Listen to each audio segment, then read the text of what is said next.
pray at all time in the mighty name of Jesus, that the praise and honor and glory. Thank you. Amen. Amen. Yeah, I'm sorry about the interruption. High school groups get a little too ambitious in their hacking. All right, would everyone please join me in the pledges of allegiance?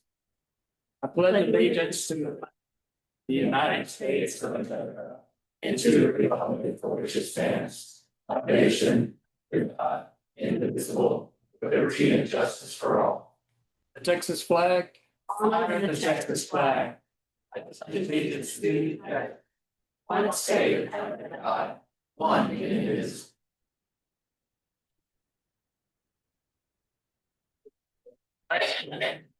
Begin tonight's meeting. There's several presentations that we would like to make. And our first presentation is to Jose Perez for 10 years of service to the city. I believe Jose is here.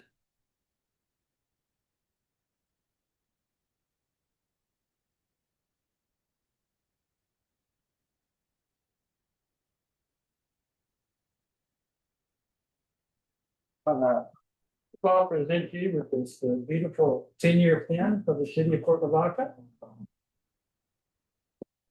And we have this little picture.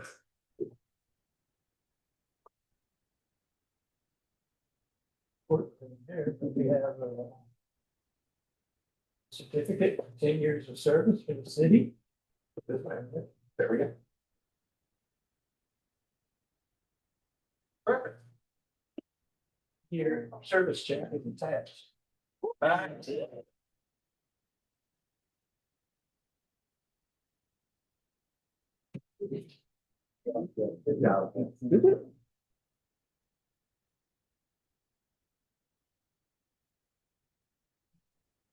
And we have an extra special presentation to two police officers. Eric Sells Jr. for 15 years of service. And Javier.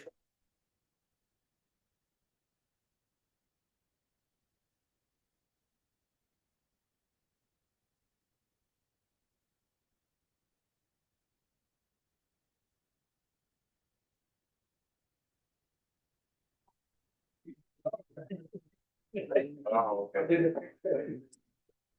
The award.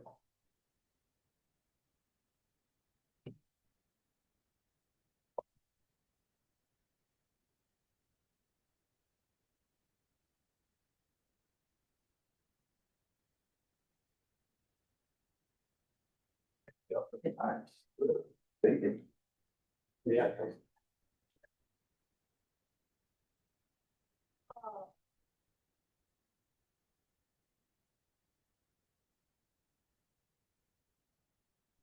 I know right there. Wait.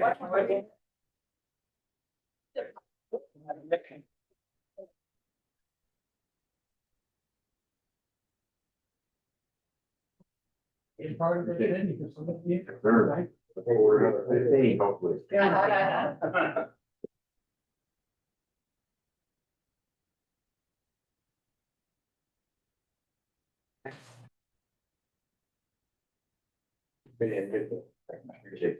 We have one more officer that we need to show our appreciation to. We have our Sergeant James Alderete here. James.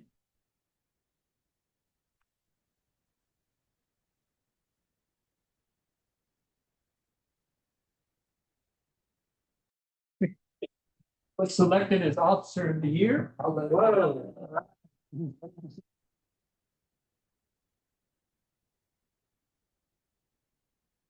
Interim Chief Weston. Sergeant Alderete was voted Officer of the Year by his peers. Due to the work that he's put in over the years, he's been with the department since 2012, and he's been a sergeant for the last 8. So thank you for your service, Sergeant Alderete, and we appreciate your peers voting you Officer of the Year. Yes.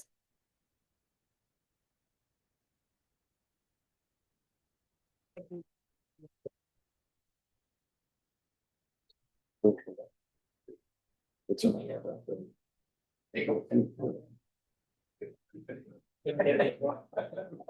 Famed football team. You know, hey, the lineman. Because I was in a big old dude, get 2 or 3 people.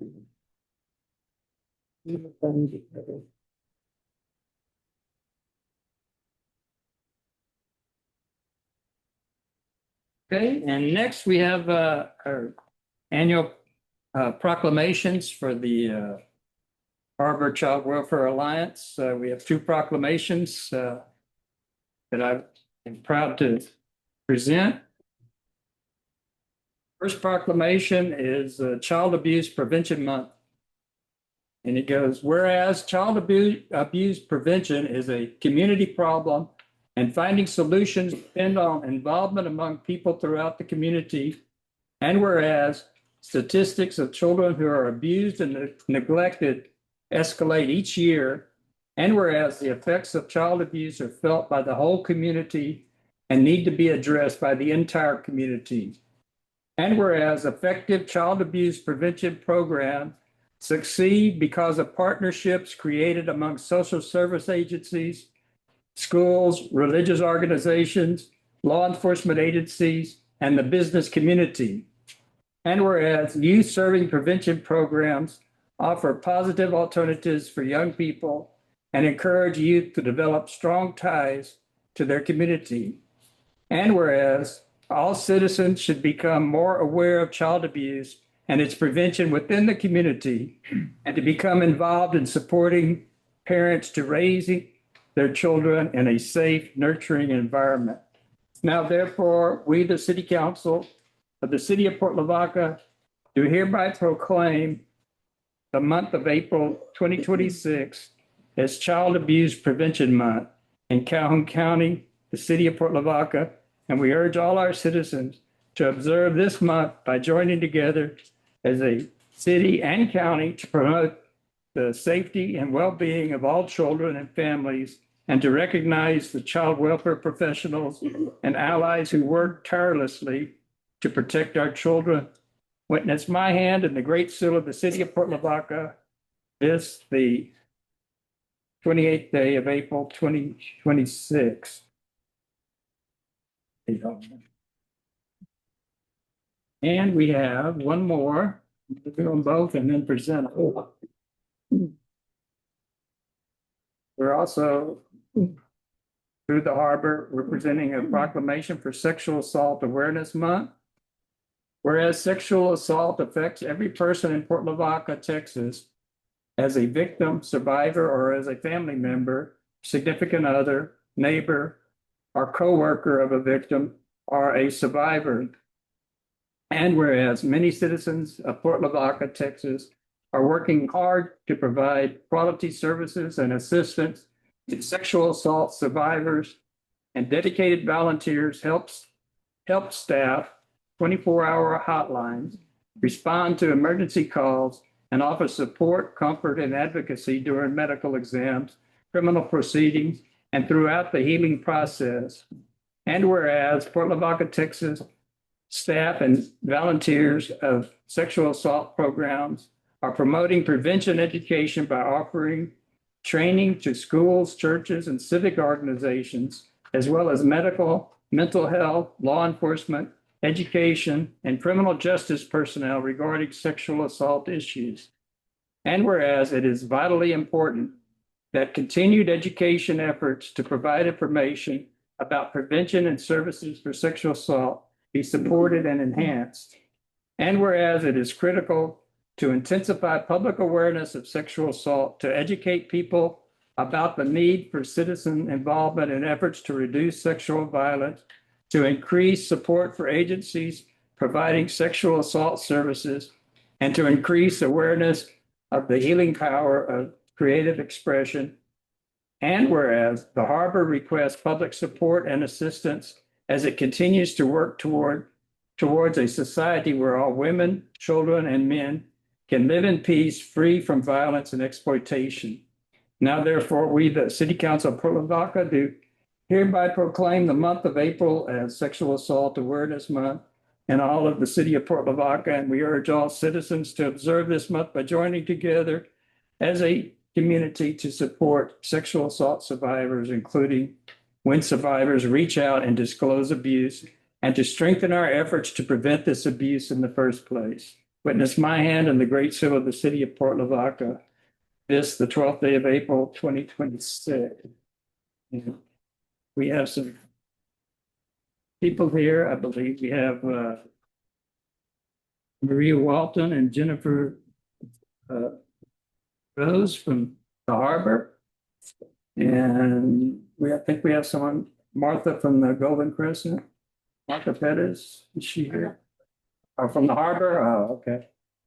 And I believe Alan Tippett, our former councilman and candidate for Calhoun County Judge, is also here in support of the Harbor. So I will present.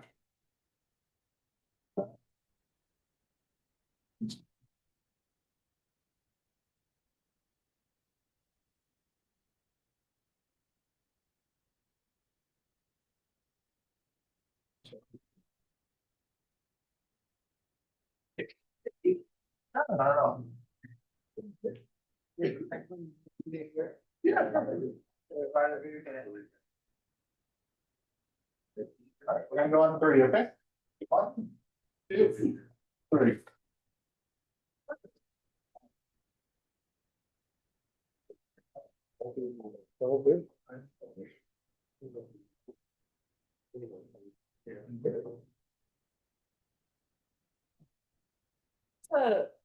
Do you mind if we share the words with each other? Okay, great.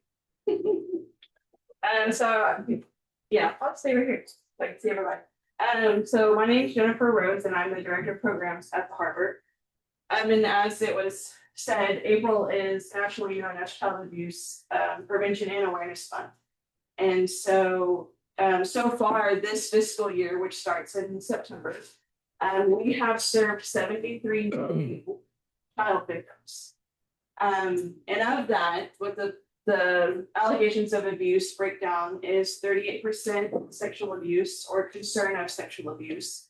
33% is neglectful supervision, which includes witnessing domestic violence. 26% physical abuse and 3% of other. And over 90% of children are abused by us. So what does it look like for these 73 new victims that we served? Well, 48.5% of the named offenders were biological parents. 17% were a parent significant other. 12.5% was an other relative, like an uncle, a cousin. A 10% was a known person. 6% was a step parent. 2.5 was unknown, and it wasn't that that person was unknown to the child, it's that the relationship at the time was unknown. 1% was a school personnel or volunteer, and 1 was an adoptive parent.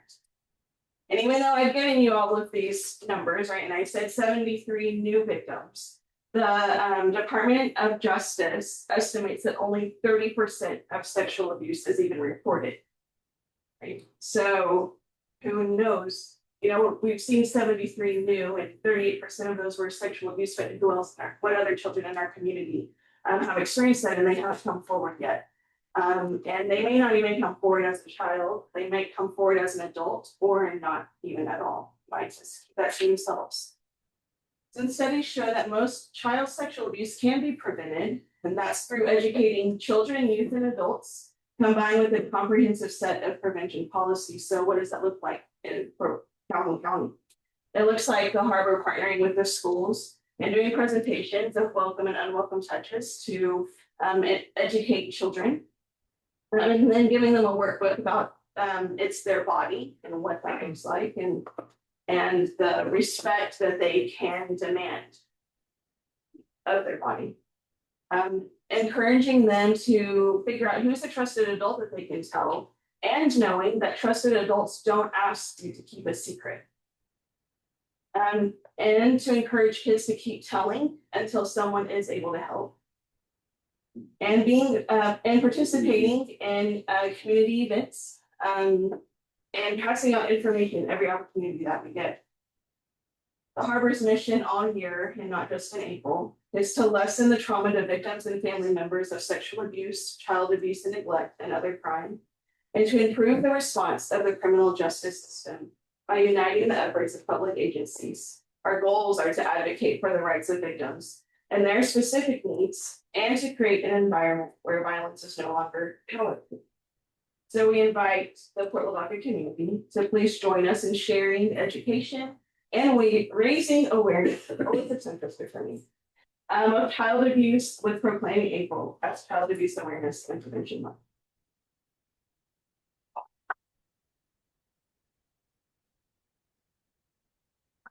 We have Sarah Rodriguez here with the district attorney's office, who's works with the harbor closely and a mutual relationship to assist with cases, and does a wonderful job.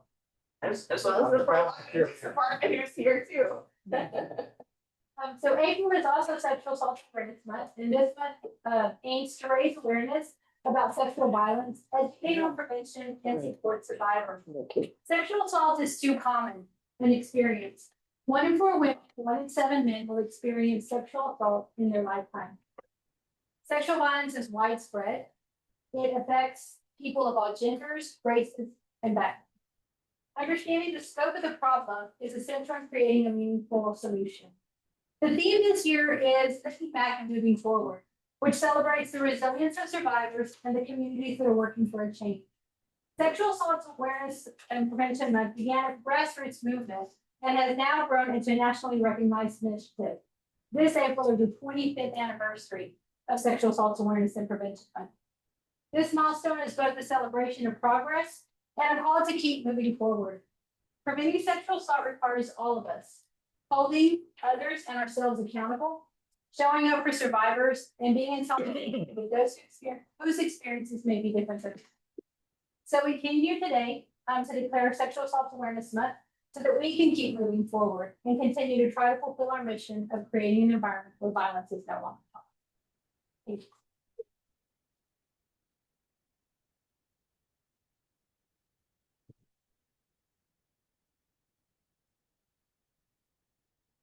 Thank you. Great job. Appreciate it.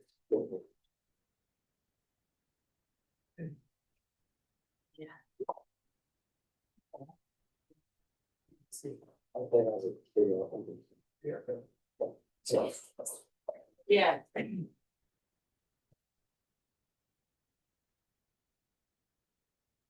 We have a very special award, not a present, it's already been presented, but we want to announce it here at the council meeting. That the city of Port Lavaca had the top fundraising team for the 2026 Crossroads Heart Walk. I'm gonna let Jody Weaver, who supervised the whole program, give us a little talk about it and what that plaque means. Yeah, real briefly, I don't want to take up too much time, but I do want to brag upon our city employees. This year, for the very first time, the city of Port Lavaca participated in the Crossroads Heart and Stroke Walk. We had a team of 23 people. The name of our team was Lighthouse Lifelines. We're comprised of 13 employees, 2 associates that work with the city. Felicia was our citizen, and then 7 family members as well. And we were this afternoon recognized for being the #1 team that fundraised for this event. We collected a total of $3,671.36 for the American Heart Association.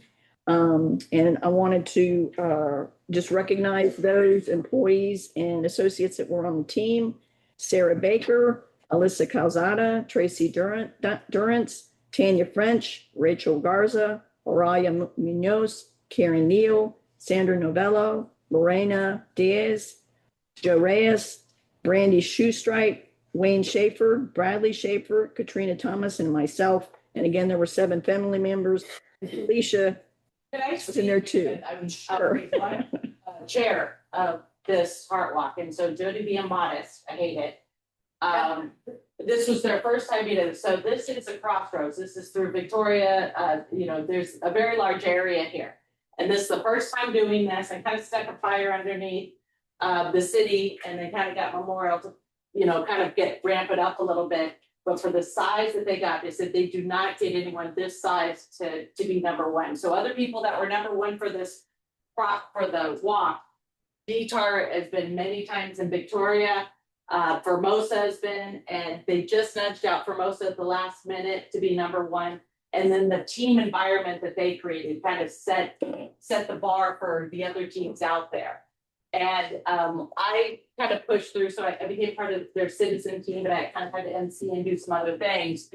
But I love that it was a great representation of, and I'm really gonna stand up here because I forgot, I'm gonna call out the county while we're standing here too. There's a great representation from Port Lavaca and Calhoun County.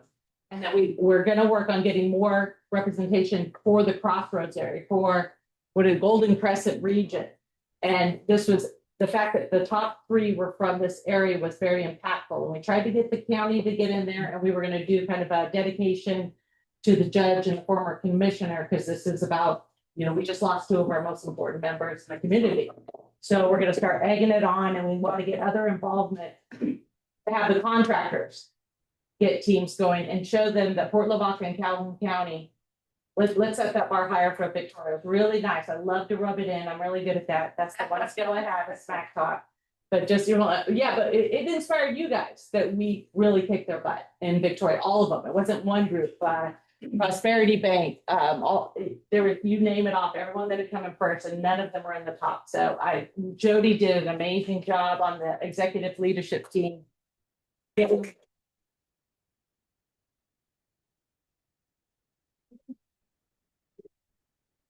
Thank you. That's it. It's done yet, Alicia. We're going into the comments from the public. What? Comments from the public and your name. To say that, not in my 3 minutes. I'm glad that you brought that back. Remember, you have 3 minutes of that. 3 minutes. Get my timer. 5. Give everybody time to speak. Yes, still. So you guys are curious about what's going on in my house now, right? And I've invited everyone to come over. You guys don't know, everyone's invited to come over. I'll serve you coffee and cookies. Oh, my neighbor Ermelinda makes better cookies than I do. But so you guys know there's storm drain. There's been the slope is eroding into the channel. My house is being unearthed. The foundation has kind of slipped, and it's been going on for the last 10 years. And the city's been out there, and now we have a path forward for the storm drain. I do want to say, and then we have a path forward, like a plan, that there's voids in this. So there's been soil that's been coming out from underneath the house in the backyards where it's kind of sinking. I wish I had all my graphics for you guys now. And so we've got the storm drain. We found the giant hole where water was just swishing in and out. It was actually quite amusing. You guys should have came and seen this. If you hadn't, I haven't seen you out there, Miss Rosie, but we'll get you. The thing that I'm worried about right now, and I've mentioned it to Jody, is we've never done any stabilization. That the backyards, both of them, my neighbor's backyard has almost disappeared completely, but they don't go out there that much, or there's nothing to go out to now. And it's still sliding down the slope, that there's been nothing to hold back that slope. My fence, which used to only be sunk 6 inches, now it goes back about 3 feet and is sunk even lower. If it wasn't for one of the palm trees sitting there, the whole, that's what's holding it up. And I know we have a little while, we're going to do liquid injection into the voids, but this is something that takes some time to get a contractor. And if maybe we could get the city, if I didn't just love the city workers so much, they're really good out there. They're very courteous and polite, and even working with the contractors, at least this contractor now, everyone's been very good and easy to work with. But we are worried about the slope. I mean, it's a very steep slope, and it goes the entire length of my backyard and part of my neighbor's yard, and things are still kind of sliding down that slope. So I don't know if the city, if we could get something out to hold that back, even just so that it does, because as that slides, that's what comes up from underneath my roof. And you guys saw that I had an estimate done for the foundation. Right now, I think it's $7,000 damage. Just because of this, because I had it checked before I moved in and it was fine. That was 5 years ago. The foundation was fine. But as this goes, that foundation's only getting worse because it's beneath the pile. So I'd like to look into that if we get the city. I don't know if it's just having a guy stand like this. If that works, I'm okay. But you volunteer? Okay, good. So we have someone. But they're doing a great job. There's a lot of big equipment out there, and Jody's been very good about coordinating this because it's taken the neighbor across the channel. This is not an easy thing to do because of the silt in the channel. It's just not a normal situation. So appreciate the work that's getting done. Just that I'm still worries about that. There's also where that slope comes down, there's voids right in front of that. So it's just by luck in that one palm tree that has not come sliding down from behind the house. So, and in saying that, my little alarm went off. Looking for land for dog park that may have water access. So if you guys like brainstorms, we're going back to dog park. You guys don't know, but I'm gonna start pushing for, we're gonna get a dog park here in Port Lavaca. And so it's kind of an ongoing thing. We have a few areas that we're looking at. It would be nice if there was something, it doesn't have to be a water that anyone goes into. So if you guys think of someone that has land that or something off that may want to donate or, whatever needs to happen, it may be nice that in Port Lavaca, they could even, now I'm not taking it to the next level. We need beachfront property for a dog park. So, all right. Thank you very much, guys. There's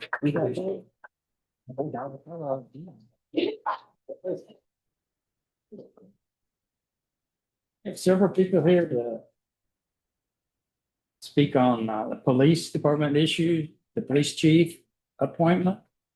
So I think we'll begin with Jim Ward. I'd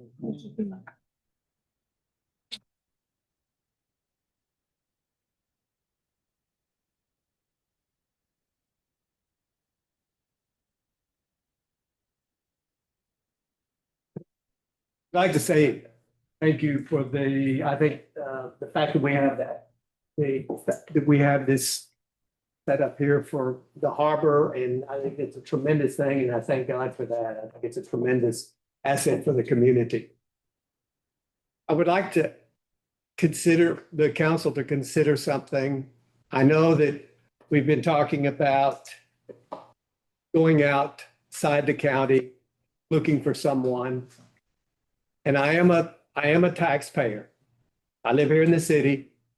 And I really don't like the idea of paying for something like that when we have a tremendous interim police chief right now. I think he's doing a great job. He's already made some changes. 4 of the council members did show up for the meet and greet, and I think that was terrific. Also, they're doing things differently. He's also planning some changes, and I would like for this council to reconsider using him and raising him as the full-time police chief, because when you start this process, and I think there's something like 17 or 19 applicants, and you expect them to live in the city, he does live in the city. He's on Broadway. That's where his home is. And the thing is he's well respected by the people in the church where he goes. He's respected by the fellow officers in the police department. And I think the police department's doing a tremendous thing. Although I know that people on Facebook and Port Lavaca Listens are not real pleased. But the fact that you have what they're doing here, they are enforcing the law. And I would like for you all to reconsider this, because as I said, I'm not comfortable spending my taxpayer money to do this process when it can become extremely expensive. And I would prefer that we just go with Weston. I think he's doing a great job, and he's going to be a great police chief. Thank you.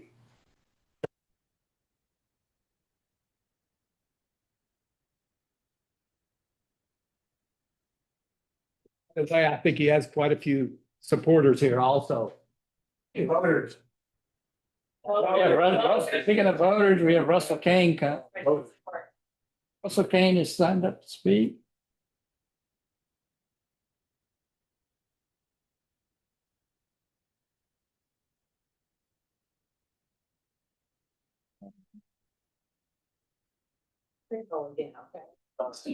You're looking for things. Yeah. I saw a house that collapses and I hit my hand on the door. So I took my skin off. Anyway, concerned about our money with the city and doling out money, and our police chief he's done very good, and he's progressing our police department. And I'm asking y'all to give him a chance to continue to show himself and let the community know what kind of police chief he is. I mean, we all make mistakes. I've made mistakes in my life, and I'm the first one to tell you I'm not perfect. And so just give this young man a chance. That's all I say.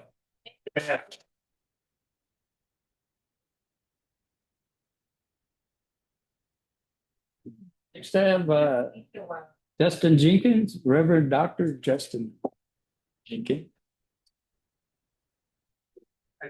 Yes. Good evening, Mayor and Council. My name is Dustin Jenkins. I am the EMS Director for Calhoun County, but I'm here representing my own opinions. And I want to show my support both for the Port Lavaca Police Department and the current interim police chief, Weston Burris. I believe Weston Burris should be appointed the permanent police chief for Port Lavaca Police Department. And frankly, I don't see why this is even a debate. You have a man here in the position who has proven he can do the job and do it well. Weston is not just qualified, he exceeds the qualifications. He holds a master's degree in pertinent subjects. He understands this department from the inside out. He's already been doing the work. And it's, from what I hear, it's been proposed to look outside the department, as mentioned earlier, and which in some cases is understandable, but Burris is kind of from outside the department in the sense that he has experience from other agencies, even at the state level. So the question isn't whether he can lead. The question is, why would you choose to not keep the leader that you already know is effective, that we know is effective? So let's talk about what happens if you ignore that. If you open this up to an outside search, you will waste taxpayer money. You will invest months of time, and you will take a gamble on someone who does not know this city, does not know this department, and has not proven themselves here already. And for what? To replace someone who's already performing at a high level? That just doesn't make sense. For this community, it does not show good stewardship of public resources, and you're not going to find anyone more qualified and more caring of our community than Weston. I know him personally, and he is the best man for the job. He brings something you cannot import: trust and respect. That has already been earned. He is something we already know. He is disciplined, he is consistent, and he is committed. This is a man who lives with purpose and accountability, and that shows in how he leads his department and how he lives his life. And let's talk about leadership. Real leadership requires holding people accountable and ensuring the job gets done right. That's not something Weston Burris would shy away from. And that's exactly why this city needs him. Look, this decision is going to say a lot about what you, the council, values. Do you value proven performance, or do you overlook it? Do you reward dedication, or do you send the message that it doesn't matter? Because the other officers, who I see a lot here in the department, are watching you. This community is watching you. And you have an opportunity right now to provide a stable, supporting leader for our county who's already stepped up and made a decision to lead with accountability. Don't waste time, don't waste money searching for what you already have. So again, the question, why would you not choose to keep Weston as police chief? I can only imagine two types of people that would not want him as police chief: criminals who know they will be held accountable to the law, and sluggards who know they will be held accountable to do their jobs. Appoint Weston Burris as the permanent police chief.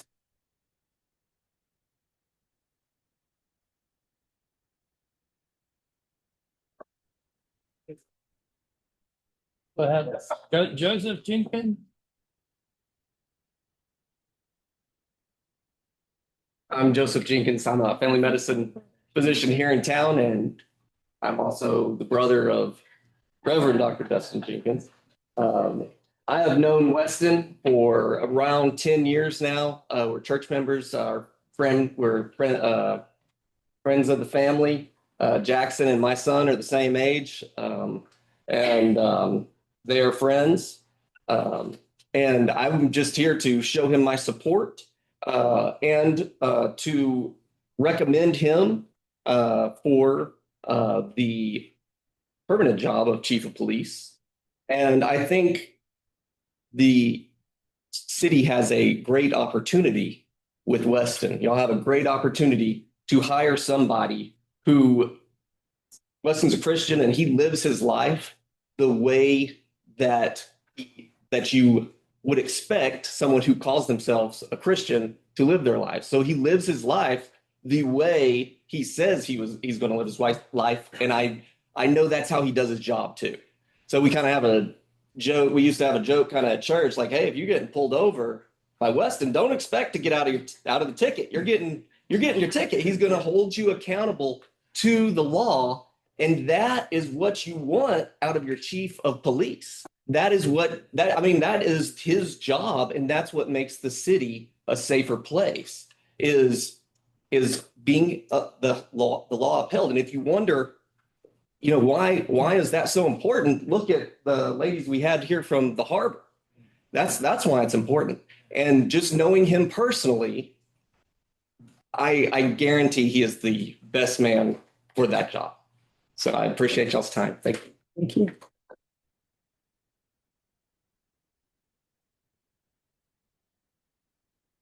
So on our list is Nate Ferguson.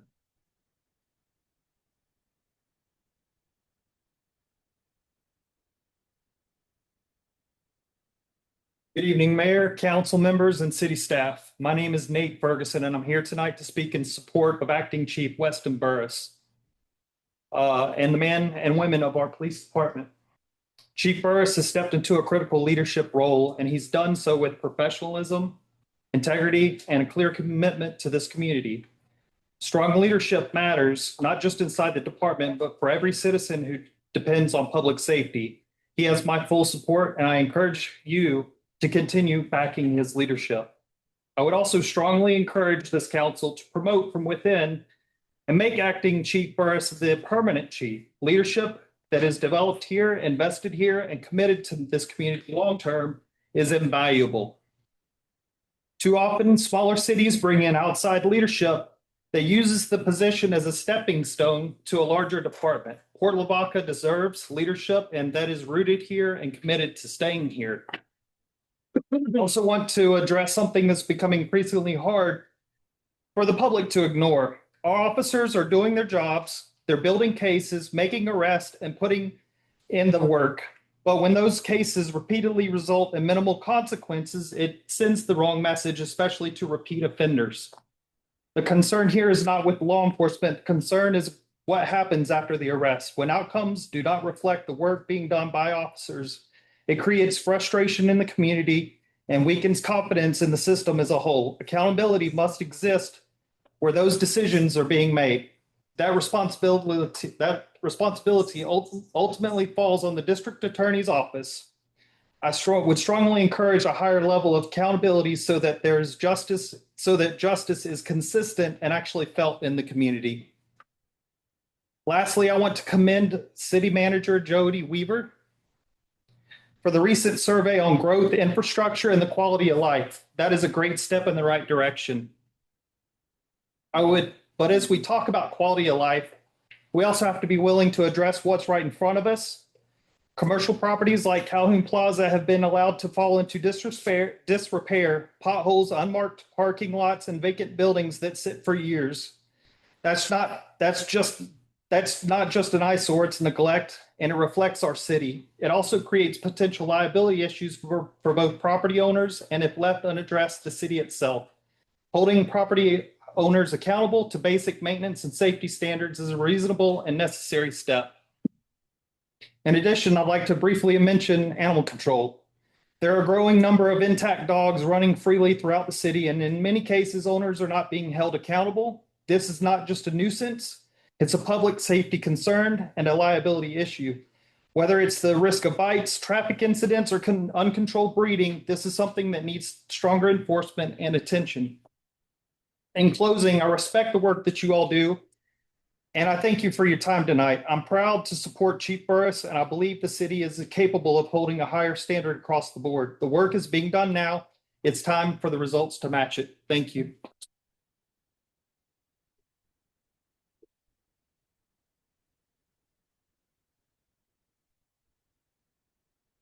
We have Macy Lee Burris.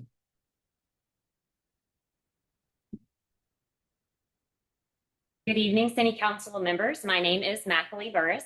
I have been married to Weston for 20 years. We've been together for 24. I come to you this evening on behalf of him to give a little insight into his character and the person he is on the job and off. I have been a firsthand witness to the work the Lord can do in a person who gives him his life.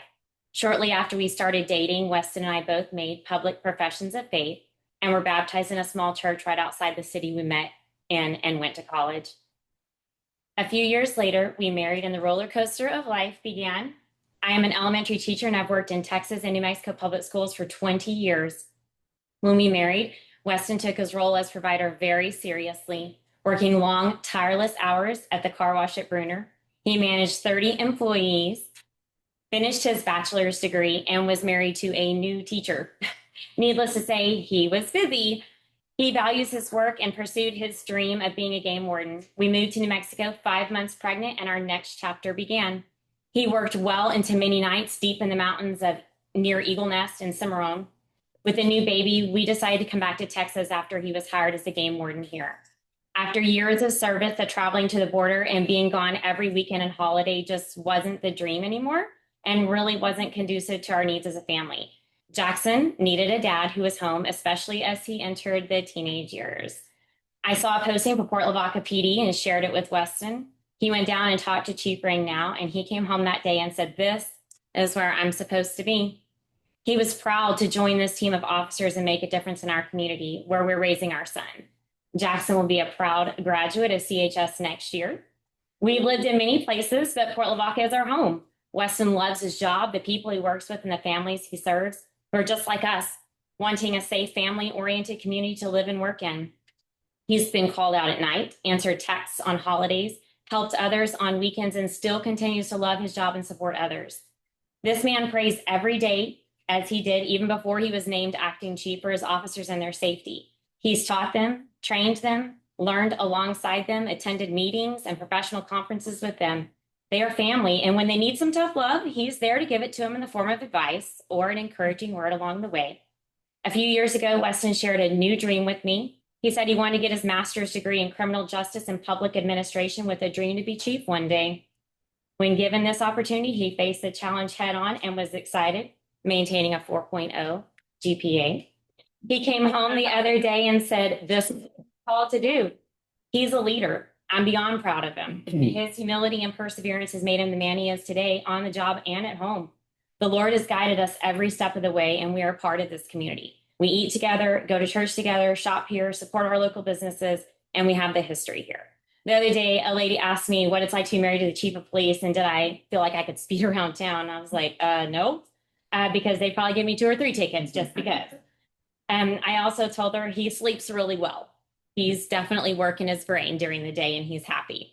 When you're married to someone who's happy, you're encouraged. And when you see someone making a difference for the Lord, knowing you're the heart behind the badge praying gives me great honor as well. Thank you.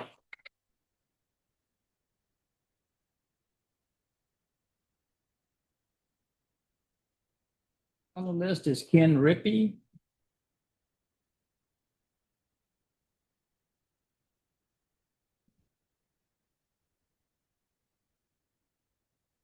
Yeah, I've been asked to read a letter from Ronald Best, or Ronnie Best, as we all know it. He's County Commissioner Precinct 2.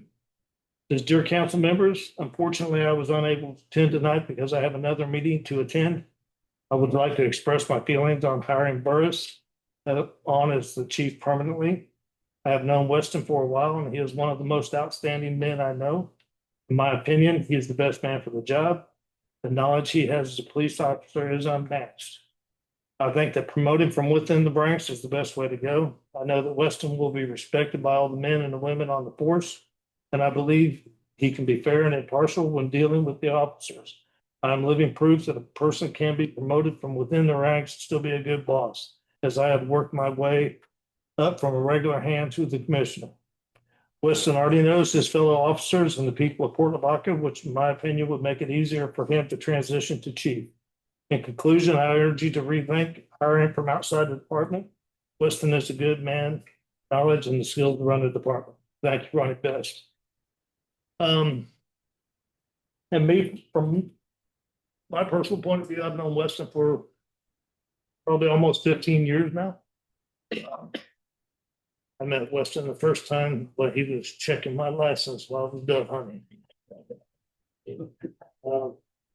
What I've seen from Weston over the 15 years is the game warden, the police officer, and now as the acting police chief, is a commitment to law enforcement, a commitment to public service. Also go to church with Weston. I've gone to church with him for that same amount of time. He carries himself as a Christian. If you don't know what he does, I mean, it's obvious with him. If you know him at all, Weston's a Christian. All right. And I believe he takes that to his job every day. All right. And being obedient to God the Father and what the Bible sets out for him to do is love others. I believe he would approach this position with honesty, integrity, and love of the community and the people that live there. So, thank you.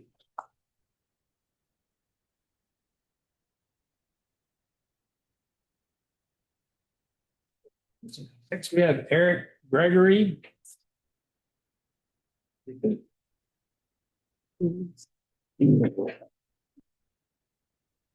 Mayor, City Council members. I'm here tonight with a clear message. James Burris is the right choice to be the next chief of police, and I strongly urge you to appoint him. This decision is about leadership, trust, and the future of this community. He lives here. This is his home. The people he serves are his neighbors, his friends, and his family. That matters because it means every decision he makes as chief will be personal. He has a direct stake in the safety, integrity, and success of this city. Detective Burris has built a reputation for something that cannot be taught, and that's character. He is honest, he is dependable, he works hard, and he does the right thing when no one is watching. In a time when public trust in law enforcement must be earned every single day, his moral compass is exactly what this department needs and the community needs. But he doesn't just represent what policing has been, he represents what it must become. He has a clear vision for innovation and progress, paired with a deep commitment for rebuilding and strengthening the trust between officers and the community. He understands that effective policing starts with relationships, transparency, and accountability. Inside the department, he has already gained the respect and trust of all of his peers, and that is critical. A chief cannot lead without the confidence of his people behind the badge. And Detective Burris has already earned that. That kind of unity translates directly into stronger performance, better morale, and better outcomes for our public. This is not a gamble. This confidence step forward will be a proven leader. If you want a chief who knows this city, who is trusted by his department, who leads with integrity, and who is ready to move Port Lavaca forward, then the choice is clear. Appoint James Burris as the next chief of police. Thank you.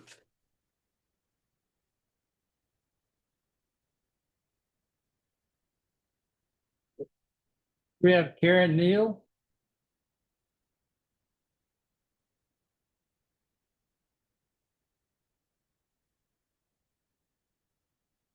Good evening, Mayor, Council. My name is Karen Neal. I've been with the Police Department for almost 19 years now. I'm here to support Acting Chief Weston Burris and ask you to consider him as our next Chief of Police. He's stepped into this role and has kept things steady. Operations hasn't missed a beat. He brings strong experience and he leads with a straightforward and steady way. I have seen him maintain level-headedness when things get tough and adjust when needed. He has respect of the entire department, as proven tonight. He gives us clear directions, supports us, and expects us to raise to a higher standard. He's focused on the basics, professionalism, accountability, and providing consistent, reliable service to our community. And just as important, he lives here in Port Lavaca. This is his community, and he's invested in it. Burris also looks ahead. He's actively pursuing grants and working in bringing resources to improve the department without adding a strain to the city's budget. That kind of initiative matters. And just as important, I want to be clear about we don't need. I've been through 3 chiefs and a long interim. We don't need a chief who comes here for just a title or to check off his resume. We don't need someone who's going to coast in and just maintain the status quo. This position matters too much for that. We need someone who is invested, who will lead with purpose, and who is willing to put in the work every day. And that's exactly what we're already seeing with Acting Chief Burris. Steady leadership, good judgment, and clear direction forward. I ask you to consider appointing Acting Chief Burris as our new Chief of Police.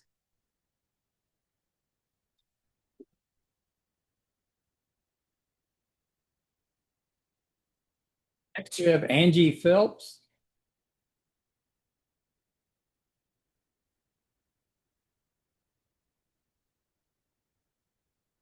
So most of you know me. I'm Angie Phelps. I am the records clerk at the Port Lavaca Police Department. I have worked for the police department for over 18 years. I'm also a member of this community. I've grown up here. I live inside the city limits, so I'm also a voting person within the community. So I feel like my voice matters twice as much because I'm a longtime employee that hopefully y'all care about. I'm also somebody that lives here and has grandchildren here. So with that being said, I have had the opportunity to witness firsthand the kind of leader Acting Chief Burris is, not just in his current role, but long before he stepped into this position. Acting Chief Burris has consistently been a source of support, not only for me, but for many others. His willingness to show up, to listen, and to lead by example has never depended on his title. That alone speaks volumes about his character. What sets him apart is his integrity. He leads from the front, not from behind a desk. He genuinely cares about his employees, which is very refreshing because it's been a long time since I felt valued as an employee to this standard. His employees, their well-being, their success, and their growth. The kind of leadership builds trust, accountability, and a strong department from the inside out. I have worked here for over 18 years, as I stated, and during that time, Acting Chief Burris will be the 6th or 7th chief I've served under, depending on how you want to count the chiefs and the interim chiefs that we've went through. In all those years, I have never been more encouraged or more excited about what lies ahead for our department and our community. He is also the first chief in many years, well before my time here, who truly has a personal stake in this community, having lived in Port Lavaca long before taking on this role. Acting Chief Burris is uniquely invested in this community. This is not just a job to him. This is his home. His decisions directly impact his family, his neighbors, and the people he serves every day. He holds himself accountable, not only professionally, but personally, to God, to his family, to his employees, and to this community. That level of accountability is rare. It matters. I have personally seen his commitment to bringing integrity and transparency back to the Port Lavaca Police Department. In fact, he has already had me working on efforts to help establish that transparency before even knowing whether he will officially retain this position. That is what integrity looks like. Doing the right thing simply because it is the right thing, even when no one is watching and nothing is guaranteed. I am sure there are others who may be qualified for this role. However, based on my experience inside this department, I can say with confidence that it is not just about qualifications. It is about dedication, awareness, and the willingness to confront and move beyond the challenges this department has faced. Acting Chief Burris understands firsthand some of the difficulties and realities that this department has worked hard to overcome. and is committed to ensuring we do not return to those conditions. Acting Chief Burris may share with you some of the positive changes he is implementing or planning for the community. However, what he likely will not emphasize is just how deeply needed his type of leadership is right now. The department and this community need someone who leads with honesty, accountability, and genuine care. I respectfully ask that you consider not only his plans, but his character, his actions, and the impact he has already made. Leaders like Acting Chief Burris do not come around often, and Port Lavaca is fortunate to have him.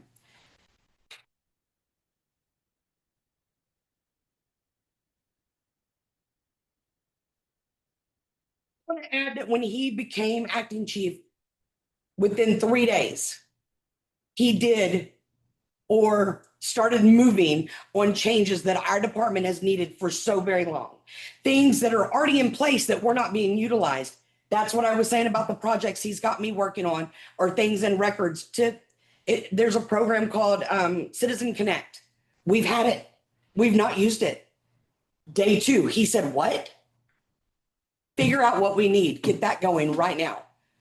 And the thing is when there was question on whether he would be chief or not, we laughed because we said it doesn't matter. You're going to do the right thing because that's who you are. You're not going to sit back and not do the things that need to be done for this community because that's who he is. And our community needs that. And our department needs that. We need to have somebody that gets out there in front of us that says, hey guys, I'm sorry, I messed up.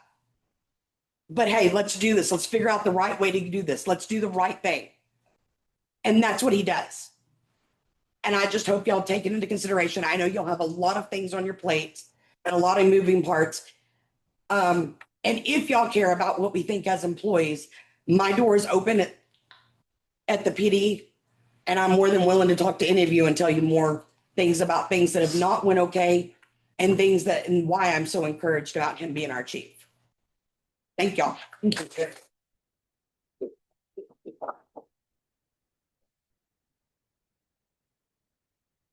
Next, we have Eric Sells. Again. Yeah, it's twice already. No, it's a big day. Good evening, Mayor and Council. I stand before you today with a very humble heart to show my support for Acting Chief Burris. During my 15-year tenure with the Port Lavaca Police Department, I've had the opportunity to work with many officers. Acting Chief Burris is one of the most dedicated officers that I've ever known. He and his family have made Port Lavaca their home and have established a residency here for the last 13 years. Their long-lasting dedication to this community is unwavering, and they have fostered several positive relationships within our community. He and his wife, Mackley, are true pillars of our society. Thanks to her, everyone at the PD stays a few pounds overweight due to their amazing baking capabilities. On a serious note, I've had the pleasure of working alongside Acting Chief Burris for the last 5 years. I've never worked with anyone else that puts as much effort into this career as Acting Chief Burris does. He has a servant's heart and is compassionate about his job responsibilities. He truly cares about this community's health and safety. In just a few short weeks, he has made several strides to improve the overall operations of the department and has sought out cost-effective options for obtaining department equipment. I believe I speak for the entire police department staff when I say that he has the drive, the knowledge, and the leadership skills to take charge of our department with honesty and integrity. While there may be many other applicants outside of the department, there is comfort in knowing that the Port Lavaca Police Department will be led by an officer who has put time and effort into an agency, unlike an outside candidate. Promotion from within the department creates a certain comfort level with the entire staff. This allows us to continue our mission with confidence instead of having an uneasy feeling of who would be leading the department. Not only that, but hiring within the department boosts morale and loyalty through career advancement opportunities and improves retention. While hiring outside of the department leads to longer onboarding times and potential cultural misalignment, which can disrupt team dynamics and productivity. It also carries a higher failure rate compared to hiring internally. I would like to reiterate my support for Acting Chief Burris. I understand as a council that the decision to obtain a permanent police chief is one of very high importance. His ability to lead by example with professionalism and accountability is unmatched.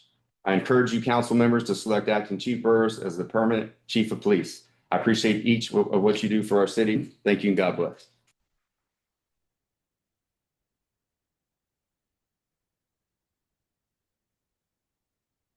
concludes the comments from everyone that is signed in. I will ask at this time if there's anyone else that wishes to speak before council present. I do have that letter from Commissioner Best. If you wanted to have it passed out to y'all, the one that Mr. Rippey read earlier. There you go. You're doing that. I want to thank all of you that came today and spoke and just came to be present for this meeting. It warms my heart to see so many people interested in our city government and coming to help us and participate. Not often that we get such a good crowd here and so many people willing to speak before council. So thank you all very much. Participation is acknowledged and appreciated.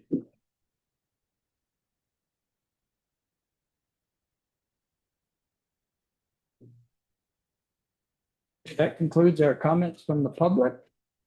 We will move on to our regular agenda and begin with our consent agenda, which consists of the minutes of the March 9th, 2026 regular meeting, the minutes of the March 23rd, 2026 special meeting and workshop, review of our credit card statement, receiving our monthly financial highlight report, receiving employee training review acknowledgement report ending March 31st, 2026, receiving Office of Court Administrators monthly report ending March 31st, 2026, receiving our quarterly capital project report from January 1st, 2026 to March 31st, 2026, and receiving our quarterly public works report from January 1st, 2026 to March 31st, 2026, and receiving our Victoria Economic Development Corporation monthly report.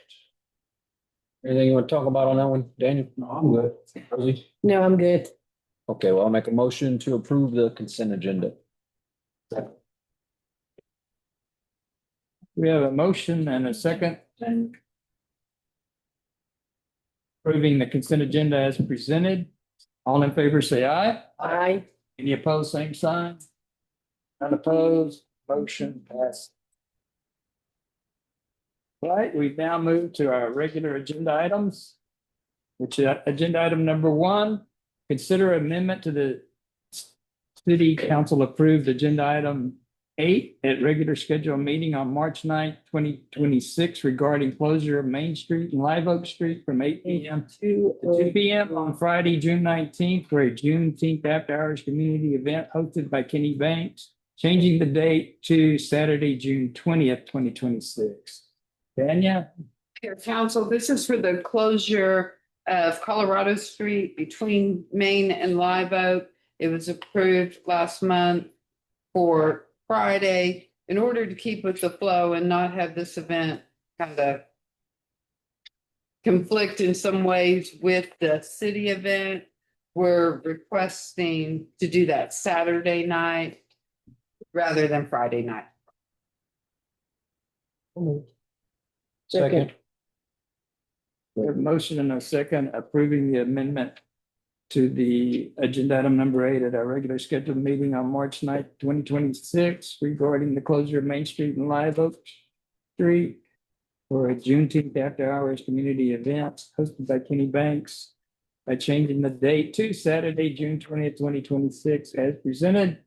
All in favor, say aye. Aye. Any opposed, same sign.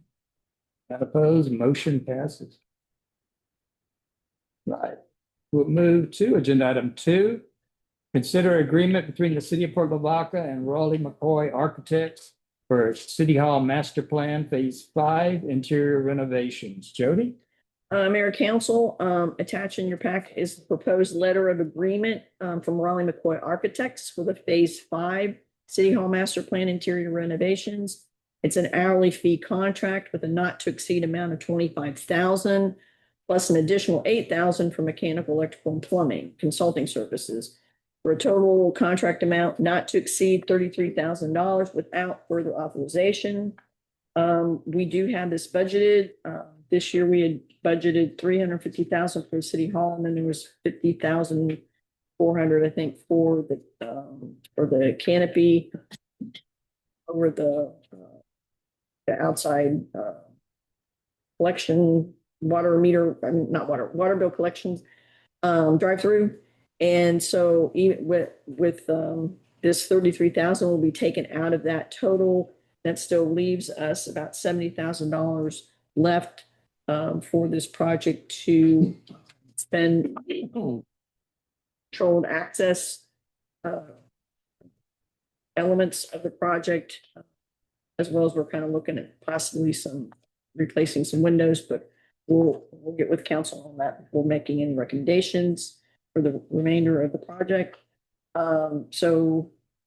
The construction portion of the City Hall Master Plan Phase 5, we budgeted in fiscal year 26-27. We just budgeted for the architecture this year because it takes a while to do that. So the recommendation is for City Council to approve this letter of agreement with Roland McCoy Architects and an amount not to exceed $33,000 without further authorization for the architectural services related to Phase 5 City Hall interior improvements. Well, you guys got anything for this one? So moved, approve this one. We have a motion and a second to approve the letter of agreement with Raleigh McCoy Architects in an amount not to exceed $33,000 for architectural services related to Phase 5 City Hall interior renovation as presented. All in favor, say aye. Aye. You opposed, same sign. And none opposed, the motion passes.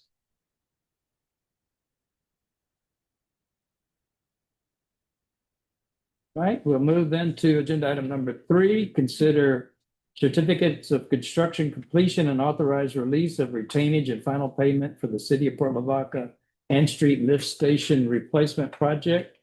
Jody? I'm going to turn this over to Wayne.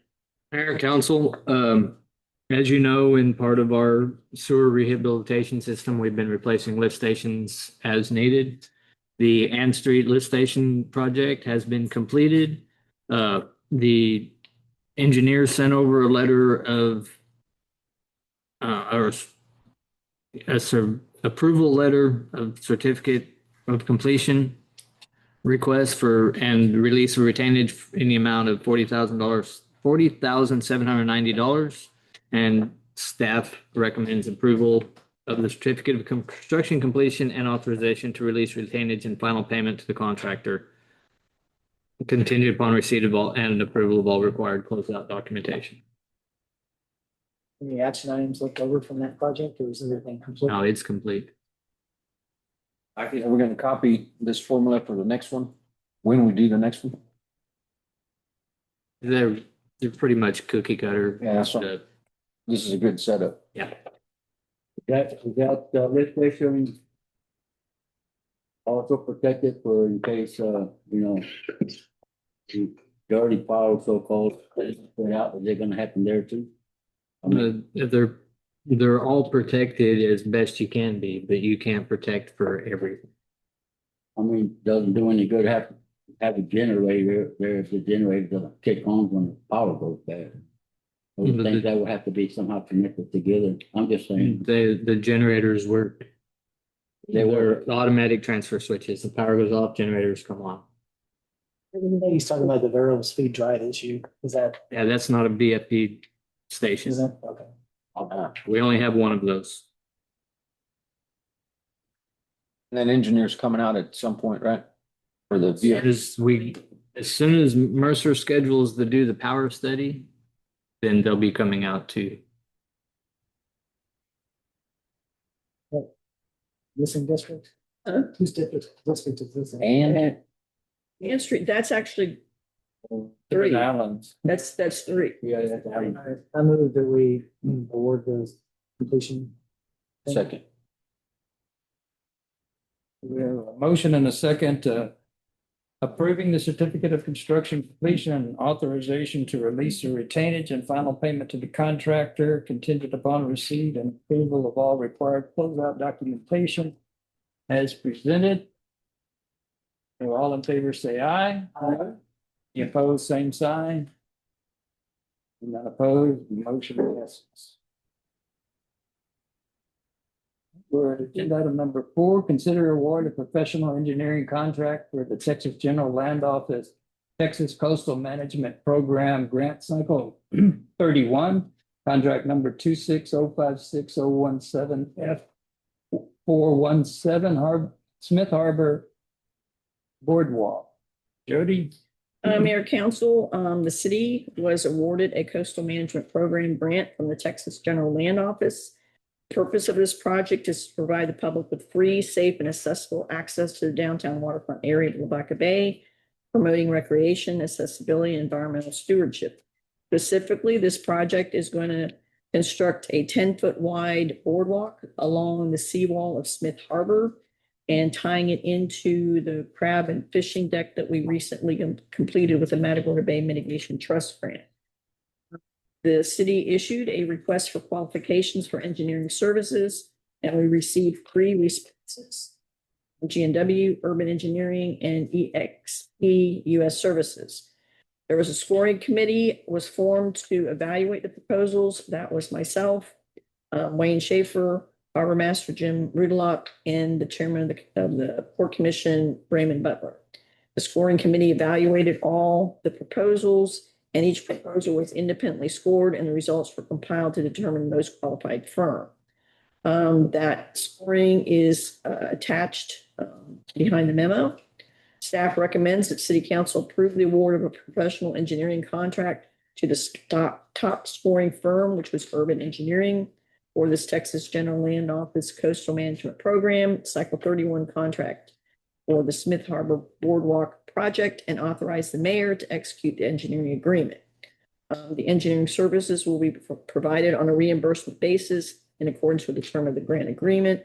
This grant does not require a match. Again, the evaluation score sheet is shown attached to the memo. Okay, well, I'll make a motion to approve the award of a professional engineering contract to the top scoring firm, Urban Engineering, the GLO Coastal Management Program, Cycle 31 contract. Yeah. And authorize the mayor to sign it. Oh, and authorize the mayor to sign the engineering agreement. A motion and a second approving the award of the professional engineering contract to the top scoring firm, Urban Engineering, for the Texas General Land Office Coastal Management Program Cycle 31 contract number 26056-017F 417 for the Smith Harbor Boardwalk project, and authorizing the mayor to execute the engineering agreement as presented. All in favor, say aye. Aye. Any opposed? None opposed, motion passes. All right, we move to agenda item number 5, consider resolution number R-041326-1E of the city of Port Lavaca for replacement of alternate early voting ballot board judge for the city of Port Lavaca general officer election held on the uniform date of May 2nd, 2026, and authorizing the mayor's signature. Mayor, Council, this resolution is asking for a replacement for the alternate early voting ballot board judge. On March 9th, council approved a resolution to appoint election judges, and one of the election judges was Mary Lou Thurland. Since then, she has informed me that she cannot meet that obligation. So we have to appoint another judge, and I'm requesting that Miss Angie Patrick be appointed as an alternate judge for the early voting board. She is a registered voter within the city, and she's also an experienced election clerk that has worked with us in the past. Thank you, Council. You got the motion? Yes, sir. All right, we have a motion and a second approving resolution number R-041326-1A of the city of Port Lavaca for replacement of the alternate early voting ballot board judge for the city of Port Lavaca general officers election as presented. All in favor, say aye. Aye. Any opposed, same sign? Not opposed, motion passes. All right, we move to agenda item number 6, consider resolution number R-041326-2 of the city of Port Lavaca authorizing the submission of the Motor Vehicle Crime Prevention Authority Catalytic Converter Theft Prevention Grant Program. Weston? Evening, Mayor, Council, Speaker. So the Motor Vehicle Theft Prevention Act is funded by, there are several different funding sources, but a large part of it is the insurance companies. They help us gain equipment that helps us do our job to prevent motor vehicle theft and catalytic converter theft. With that being said, part of my priorities for the department is to modernize it. We're a little behind the times. We don't have devices called MDTs, mobile data terminals or mobile data computers, basically a computer within the unit that prevents us from being as effective as we can. With this grant, we're seeking to secure equipment such as MDTs, and that a rough cost on those if we were to purchase them outright from what I believe the equipment we need now is roughly $80,000 to $85,000. This grant will help us fund that. Plus, in addition to that, it's going to help us modernize our in-car camera system, our dash cams. Every vehicle is outfitted with one now. Right now, our equipment is obsolete. I don't have a figure on what it's going to cost to replace those as of yet, but I believe we're probably looking at somewhere in the neighborhood of another $40,000 to $70,000. I know it's a wide range, but it depends on what we're going with. So we're asking for this resolution so that we can seek grant money to fund that program and modernize our department in that way. So it's very specific on what we can utilize it for, because we are a coastal county / border county. We have a thoroughfare that runs between Corpus and Houston. We do miss a lot of motor vehicle theft because it transits through here. If an officer doesn't happen to run it, think about how many vehicles come through our jurisdiction in the space of an hour. We can't run all those vehicles. These automatic license plate readers that will be built into these cameras can. And as our officers are patrolling around, it will notify us automatically if we encounter a vehicle that's stolen, wanted, a suspect in a crime, something of that nature. Or if we have one of the term escapes me right now. When a child goes missing and we have Amber. Thank you. It's been a long day. Blue alert. Silver alerts. Amber are the blue alerts. Blue alerts is when an officer's been injured. But this will allow us to be more effective in our work. So we're asking for the resolution so that we can apply for the grant. We're in the process of getting the figures together and what saves. If my figures are right, we're going to look at saving the city $160,000, give or take, on these grants to modernize the department. Any questions I can answer? That'll give you the information of the person driving? It won't necessarily give the information of the person driving, but if that vehicle is known to be stolen or reported stolen or involved in Amber Alert or something of that nature, it will give us an automatic notification. And we still have to go ask for the driver's license and then take. Right. But it provides a level of safety. So if it's a vehicle that we know who the operator is, because we've encountered them before, we know its registrant is someone, Joe Blow, that we're after, and we run that, it gives us a level of security somewhat that we know who we're dealing with. If we don't know that, and this vehicle's wanted or connected to a murder or an assault or something like that, and we stop it, and we don't have that foreknowledge, it becomes even more dangerous than a regular traffic stop already is. So it's just another tool to help us be more effective for our citizens here. You said these are in-car license plate readers? Yes. Okay. I know there's been a lot of controversy about like the flock cameras. You may have heard of those. They're the ones that are placed in strategic positions that capture every vehicle that goes by. We would love to have some of those, but the county CCSO is looking at this same grant. It's $60 million grant. And if we apply for this and word it correctly, we have a very high likelihood that we're going to be able to secure some money for the department. It's an 80-20 match. I don't know that I mentioned that. So 80%, they're going to soak up. We have to pay 20%. Apologize, I didn't put that out there first. Okay. Resolution is just stating that our police department is eligible for these grants. Gives permission for them to apply. Yes.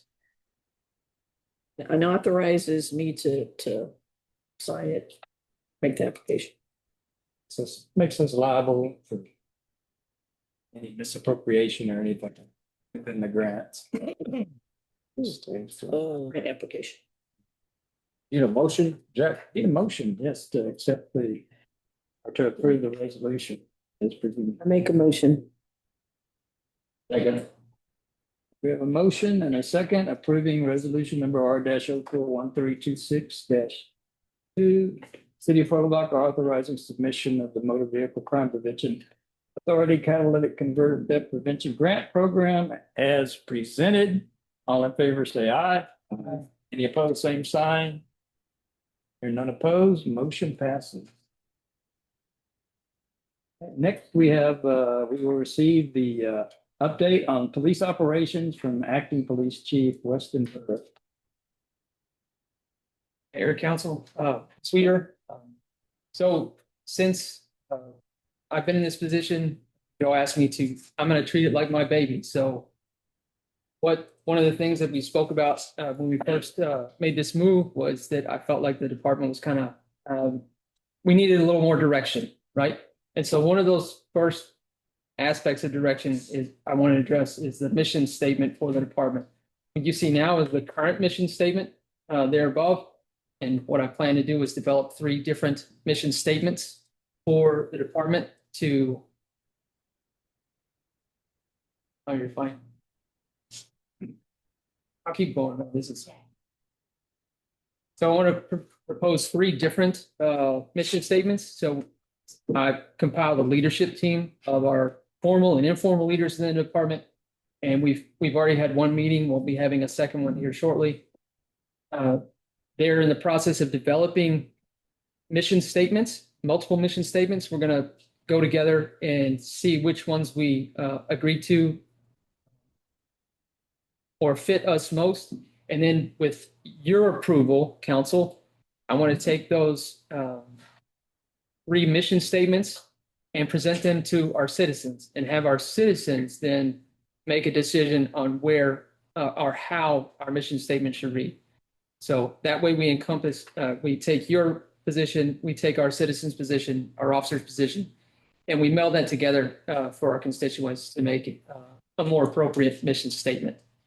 So that's one of ours. I'm pressing that. So recently we were awarded the GCRPC grant with $50,000 towards radio equipment. Our radios as well are outdated and obsolete. We're running currently the Apex 4000s. They are on the next radio, which is 4 generations later. So the equipment we're running now is obsolete, and unfortunately, they're extremely expensive. We have a rough cost on replacement for our in-car radios and our handheld radios of approximately $380,000. So with that being said, we were able to secure $50,000 for radios. That's a drop in the bucket when you're talking about $380,000, but I'll take every incremental step we can to lighten the burden. We are also looking at other grant options to help fund that, avenues to fund it. So other accomplishments we've made thus far are we're doing some stakeholder engagement so that we've met with some of our local partners, the harbor.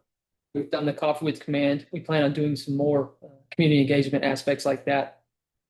As Ms. Phelps said in her speech, we're trying to improve our transparency so that our citizens understand what we're doing, how we're accomplishing our mission of law enforcement within this jurisdiction. With that, that aspect of the webpage that we're going to add is going to allow citizens to view certain things like our recently taken reports, hotspots. Hotspots are just areas within the city that receive more than your average number of reports, be it thefts or assaults or things like that. So, and then we're also looking at other community engagement aspects like social media. And I'm encouraging the officers to participate in the local events that occur so that we're not the scary police. We're just citizens like you. We just do a different job. Push that forward. Thank you. So I've also talked about some of our department priorities. So right now we're refining processes within the department to ease the burden of workload that the guys undergo on a daily basis. Anything that we can streamline or make more efficient is that's my goal. So I'm utilizing everyone's input on that. We're going to make amends, and anything we can flesh out and make work to lighten that load, I'm willing to try. I stated we're going to address the PD's mission statement.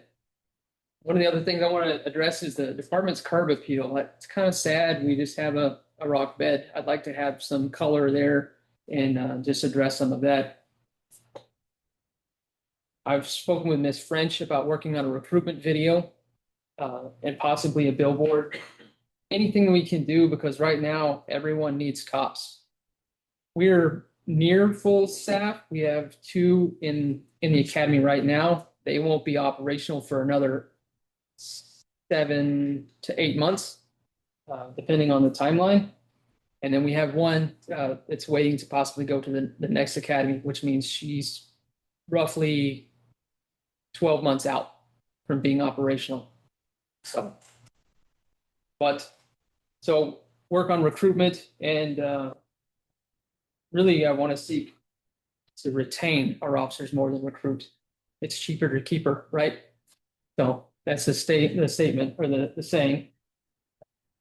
And with that, we're seeking grant options for the following: the mobile data terminals and the in-car camera systems. We were looking at the fixed camera systems like the flock that I was explaining when this was drafted. And I think we're going to go in a different direction. I think the in-car video camera systems are they're a much better option for what we do. Because it's not stuck in one place. My officer's going to be right there to make that stop at that time. And I want to clarify that he is working with Katerina on these grants. This radios, Weston, I know they're a few models behind, but are they working fine? No, we miss traffic on a regular basis. It will skip out, and the state is requiring us go to what's called a P25 interoperability aspect, and our radios can't handle that. They just don't have the hardware or software to do it. When I say they're obsolete, when I told BCS what model we were running, their eyes bugged out and they were like, "We can't even get part fills anymore." But we're seeking grants to modernize this. With that, again, I mentioned that we're doing leadership team meetings, and that's going to continue so that we're all on the same page on a consistent basis. We want to reach our stakeholders as much as possible and build those relationships. That's what community policing is about, is making sure that we're making those relationships last. And that also helps with recruitment. If I can convince kids at a young age that being a police officer is fun, then they may actually do it one day. And I would love to have all our officers live in the city of Port Lavaca. And the recruitment at younger ages is the best way to make that happen. So 2 of the things that I'm considering, and I would like for you all to consider, this is just I'm spitballing, ballparking things, is proposing fee schedules for the use of the department incinerator. I'd like to offset the cost that for use of that device, because right now we don't charge anyone for that. We utilize it quite a bit for other agencies to destroy evidence, narcotics, what have you. And of course, we use it from time to time. But because of fuel costs and maintenance costs on that piece of equipment, I would like to propose this fee schedule that if other agencies or entities come to us and need to utilize that equipment, we get a little bit of offset on that. To that also, I want to propose an impound fee schedule / ordinance to recover storage and towing related expenses when we seize or tow vehicles for various reasons.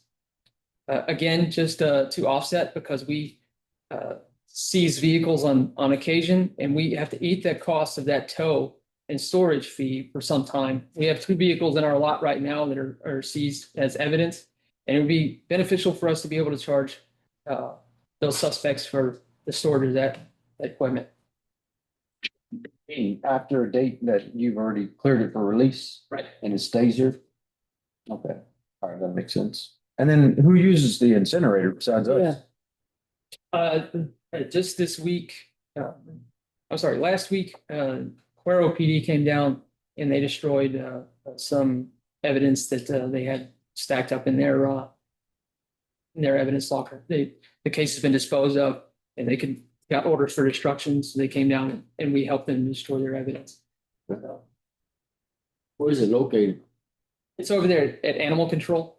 Oh, way back over. Yes, sir. And so I know we did speak about the narcotics that occur here in town. So what you're seeing here is a picture of some narcotics that were seized in a case that those drugs never made it to Port Lavaca. And that's the whole premise behind the DEA task force is I don't want that hitting our streets. It didn't hit our streets. It was stopped 2 counties away because of our officer and his information. So if we can prevent it from coming here, I'd rather that happen than it come here and us try and chase each piece of narcotics around town. So what are those 2 little bottles here? I believe we suspect it to be PCP in liquid form. That's an assumption because it didn't crystallize up when they opened it. So they're still testing it, so I can't tell you exactly for any certainty what it is. That's not the stuff you can buy at the regular store, right? No, sir. It might be messed up in a bad way. Can I answer any questions about anything that has gone on or needs to be done? When's your next get together? We did Saturday Mug, and which one's that? We're trying to figure out what we're gonna do in May. Miss French is pretty busy, and I want to.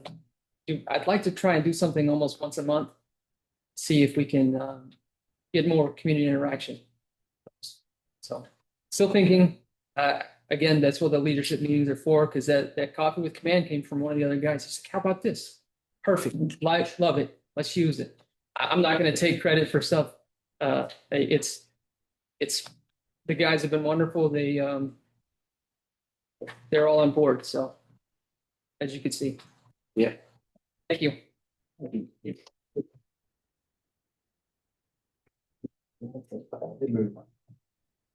So actually, things could do, but It's just a presentation. Right, we're now at agenda item number 8. Consider approval of the municipal court judge job description and compensation rate for the term beginning June 30th, 2026 and ending June 29th, 2028. Jody? Mayor Council, at the June 8th, 2026 regular council meeting, council will consider the appointment or reappointment of the municipal court judge for a new 2-year term that'll begin on June 30th, 2026.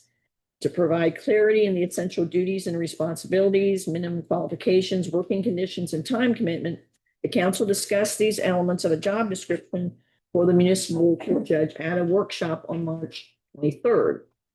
As there were no changes proposed at the workshop, and I have received no suggestions for change from council since the workshop, The attached proposed job description is the same as what was presented and discussed at the March 23rd workshop. The current compensation for the municipal judge is a monthly rate of $2,000. At the workshop, council reviewed a spreadsheet showing the results of a survey of other cities in the region regarding the municipal court judge position. We've included that spreadsheet again for reference. It is staff's intention to provide a notice to the public beginning on April 15th, letting the public know that the council will appoint or reappoint the municipal court judge on June 8th for a new 2-year term beginning June 30th, 2026, and that anyone interested in being considered for this appointment is asked to submit a letter of interest with a resume to the city secretary's office by June 1st, 26. So at this time, we're just looking for council approval of the job description here. Yes, It says part-time. We're missing. it is. Well, it is a part-time. It's a part-time position. Judge is a part-time position? Yes, it's not a I full-time. thought it was This doesn't have the salary or anything. No, this one doesn't have the, because we, right now we really, because I thought he really discussed this was workshop. we talked about the assistant. That's what I thought it was. Yeah, this is for the municipal court judge. It's just. It's not, it's a part-time position. It's really a contract position. Yeah. There's a contract? Well, it's an appointment and they don't, The job duties. yeah, these are their job duties for that appointment. I guess is a better terminology. No, we're not.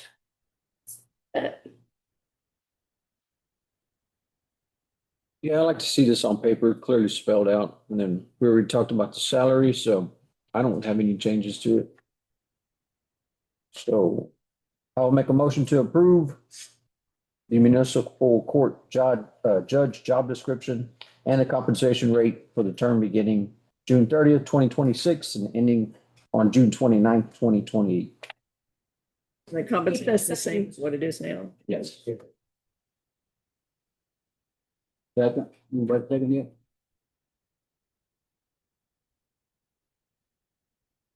We have a motion and a second approving the municipal court judge job description and the compensation rate, at the same rate as current for the term beginning on June 30th, 2026 and ending on June 29th, 2028 as presented. So all in favor, say aye. Aye. Any opposed, same sign. Motion passes. And two, agenda item number 9, consider second and final reading of ordinance S-2-26 of the city of Port Lavaca for amendments to the base ordinance S-4-25 for the 2025-2026 fiscal year budget, providing for budget amendments, providing for severability, providing for a filling clause, providing for an effective date. Rayanne? Mayor and council, if you consider the second and final reading for the budget amendment for the manhole inspection in the amount of $130,000.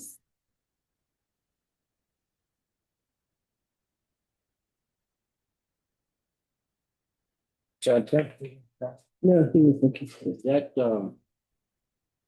those manhole inspections, is that include all the manholes in the city? or Yes, everything? everyone. And that's always done, or No, it's in process. so? They open up the lid and look in there and look for cracks or something, fall in, They video it. they video it. Mhm. looking for leaks and stuff. Are we having any problem with them yet? The only issues we've found so far are new manholes that didn't have the inverts cut out of them, so they were full of water and not draining. That's crazy. But they didn't have any other service, so that's how contractors save money. When they put in new manholes, if there's no services coming into it, they don't worry about cutting the bottom out of it. What, can you explain that invert, how does that work? They cut the pipe so that water flows into the pipe. Oh, and that wasn't done, huh? Yeah, So who does that? They do? whoever the contractor is, and Whoever inspects it? no, say like there was 2 in the Benorden subdivision. Who's asking? We fixed it. He fixed it. But there were 2 in the Benorden subdivision that Mansion. But it's But nothing fed into them, so they didn't cut the inverts out of it because there's, So is there something that should have been done? Are we getting charged for that or? we cut it out. It doesn't. Yeah, we Okay, did it's it. not. It's not. That's crazy. Why wouldn't you just cut it out? I mean, Save time on the project to get completed. Where about in the Bernard edition? I don't know. I mean, it was, I'd have to bring up the map to look at it. but obviously it was an area I mean, it was, the manhole was there, but the pipes going through it, so, you know. There was nothing, I know, I get that, but I was just thinking, remember how it flooded real bad that one year right there after they did, but it was that half league and, yeah, but that's why I was just asking Terry, it's an ordinance edition. yeah, but that's storm sewer. That's not.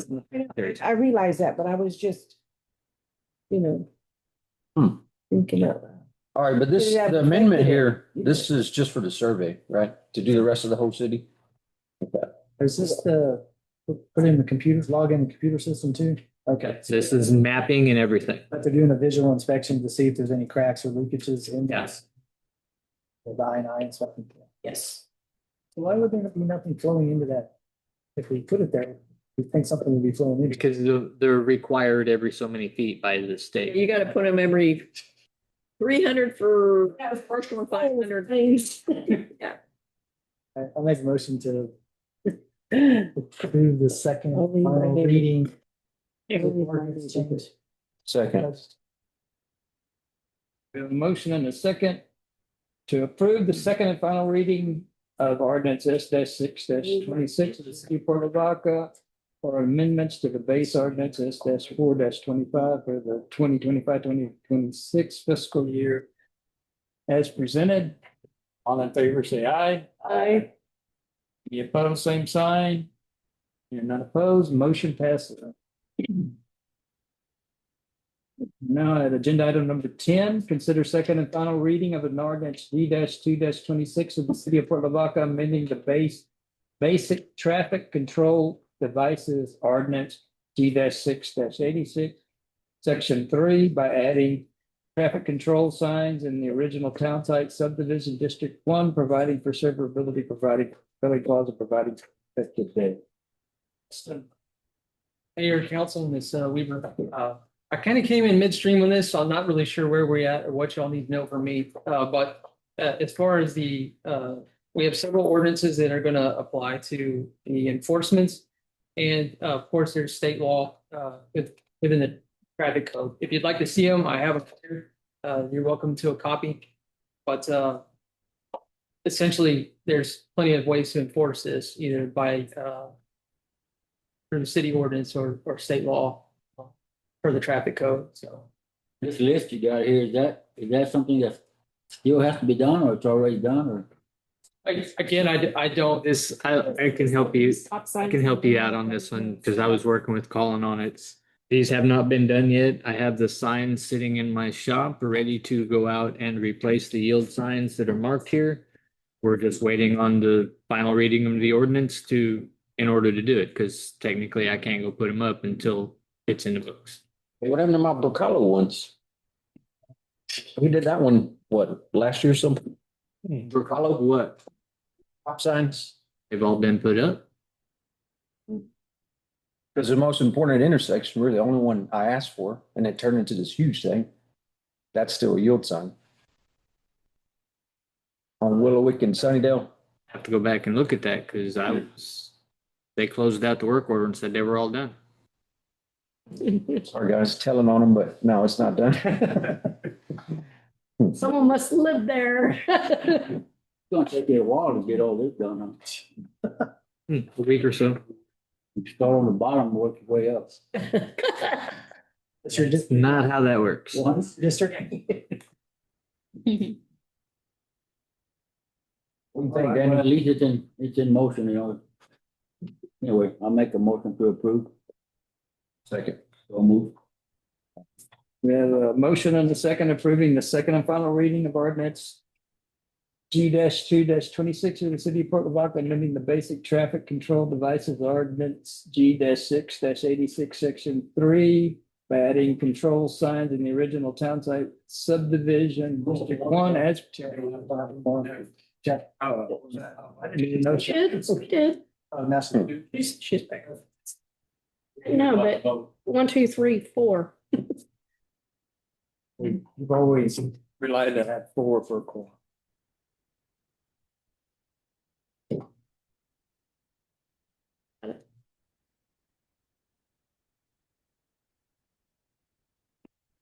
The second and final reading of ordinance D dash, motion and a second approving the second and final reading of ordinance D dash D. From you. Okay. Amending the basic traffic control devices G dash 6-86, section 3 by adding traffic control signs in the original town site subdivision District 1 as presented. All in favor, say aye. Aye. Any opposed, same sign. None opposed, motion passes. Listen, you come by and see me in the morning. I know where you were going. I got drawings and everything. We can talk about the truck route stuff. We're at agenda item 11. Second and final reading of ordinance D-3-26 of the city of Port Lavaca. Modified, described in the city of Port Lavaca's Code of Ordinances as Part 2, Chapter 8, Amusements and Entertainment, Section 8 to 22. Location and number of machines allowed within city limits, providing for purpose of ordinance, providing for severability, providing a repealing clause, providing an effective date. Derek?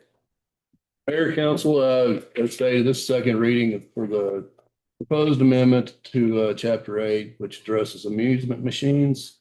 The big item changes to note is the increase the distance to 200 to 500 feet from any church, school, hospital, daycare, residence, and removing the limit of 6 machines per business, and eliminating whether they're profit or nonprofit. A limit to 6 machines? I'm sorry? A limit to 6 machines? No, removing the limit of 6 machines. Oh, removing. Yes, sir. Amusement center. The same, it's nothing changed from last month reading. And then also the 1,500 square feet distance between each business of similar activity. Does this severely restrict other businesses, other amusement businesses from coming in? Increasing that. Well, you said the distances make it to where we can only have 4 of these bigger places here in town, right? I've had a few other people interested in opening up these gaming machines centers, and they're having difficulty finding a place that meets this criteria. Just to let council know. Because of the distance. Yes, sir. In proximity to the school. Well, especially for residents as well. And then also that one, what is that one over on Border Street and 35? Is that 4-H's or what is that? Isn't that an amusement? What is that? Aces? Yeah. It's oh, I mean, you walk out the door and your residence is right there. That place is surrounded by residents. Well, that's been there for many, many years. It's grandfathered in. It's grandfathered in. This hasn't been adopted yet, though. Okay. And we don't have that requirement from residents right now. I was gonna say if we could remove residents and, that place is surrounded by residents. Well, it's gonna be grandfathered because if it ever shuts down, and another one would not be able to open up there. Well, if there's a commercial building on the main highway, there's businesses there, and then right behind that building, there's a house there. I mean, so you're gonna prevent that person from opening up a business right there because of the houses behind it, and it's a commercial. Well, the residence part was brought up by council when we were discussing this during the workshop. So I included it in the ordinance, the amendment recommendation. State law does not address residents, but it does address from hospitals, schools, and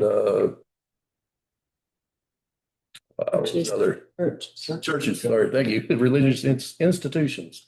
So I'll make, But it doesn't address residents and distance between each similar business I'll make some. for state law. That will remove residents. Okay.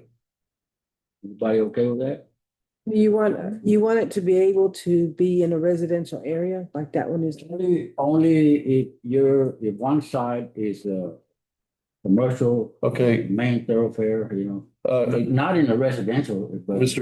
Aguirre, Can't do that. we currently, we do not have zoning. So we don't have commercial property. There's they do, if it is say an automotive place right now, they can shut down that automotive place. If we didn't have this, and it could be an automotive place in a residential area, and when they shut down, all of a sudden an amusement center can come in and take over, and they don't have to go through council's permission or anything because it's already an established non-residential structure. Like I said, I just want to let you know, we don't have zoning, so there's no commercial property per se. Okay, well, what is it, let's say on Commerce Street or something, you gotta, what do you call that? What? Commerce Street. Yeah, but that's a business. But you can have residential, you can have church, you can have school, you can have a factory, you can have plants there. We don't have zoning. So but you can resident from here? Sir? Remove the resident from here? We can, and like I said, it was just asked by council to put it in there If you in the remove- workshop. I just don't know how that's gonna affect the map. Cause I kind of like what we had last month, cause we kept what we already have. And we Just made kind it more of, stringent. there was room for maybe one more, the way I understood it, and that was it. So we wouldn't get overrun. Right. Well, we're not gonna get overrun because of the footage that you put in place, there's so many feet away from certain businesses. And that's how you won't get it accumulated all in one area. How about we approve it as is, and then we're gonna have some zoning discussions, and then, as we address zoning issues, then maybe we can, if we need to make changes in the future, we can. So you don't want to remove the residents at this time? Don't remove it at this time, yeah. And then when we have the delineation between commercial and residences, then we can, I think we address it during zoning. We ought to remove it, and then later on, if something comes up, put it back in. That's the way I look at it. Because we've got a lot of empty buildings that are just sitting there, and nobody's doing anything, and some people want to move in and they want to start a business, and that's one way to put people in these buildings to get them open, to get some kind of revenue. It creates revenue. And there's a lot of angles to this thing. You got people that there's a app and stuff that you don't even have to go to the place. They have an app on the phone. You can get your app on that phone and be playing at that establishment from your home. You didn't have to go there. I don't, I know this because somebody came to me and told me all that. I don't do it. That's why I know that. Well, I would like to keep them out of residential area, even though there is one right there. Because like he said, this will grandfather that one in, but no more can come again. I understand what you're saying, but that place is surrounded by houses, and I know what you're saying about grandfather, but I think they ought to just remove the residents. So, that will give these other people that want to open up a business where it's the main thoroughfare, where there's a lot of businesses there, and they can't, they won't be able to operate it. They can't open up this kind of business. They can open other kinds of business. Yeah, but if they want to open one of these kind of business, then they won't be able to do it. And there's a lot of people that want to come in and do it. And that brings in a lot of criminal element though. It might, but who has seen the criminal element? Who clapped? I tell you what, you have it in your neighborhood, and then you find out. Okay. Because it's in my neighborhood right now. I have criminal, I have criminal elements in my neighborhood. They do too. These businesses, these amusement businesses that are coming here are ones that have been run out of other cities and they're looking for a place to set up and making us a mark for all the bad businesses that are coming from elsewhere.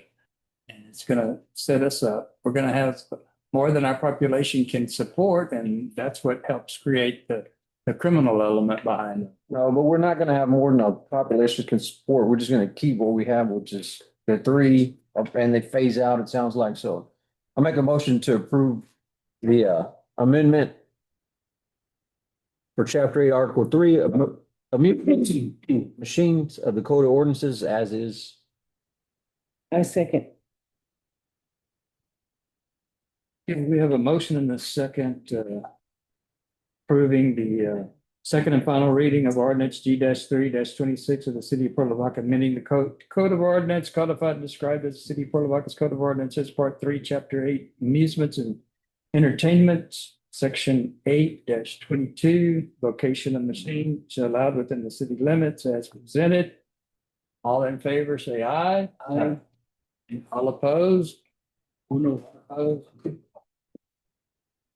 Motion passes. Second and final reading passes. Yes.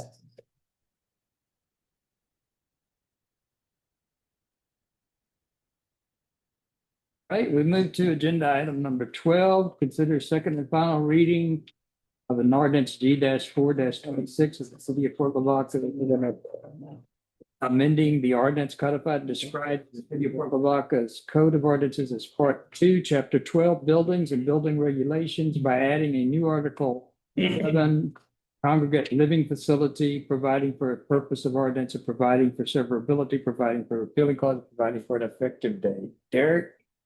Mayor, council, as stated, this is the second reading for the congregate living facility ordinance. I know there was some questions been brought up to me about this ordinance.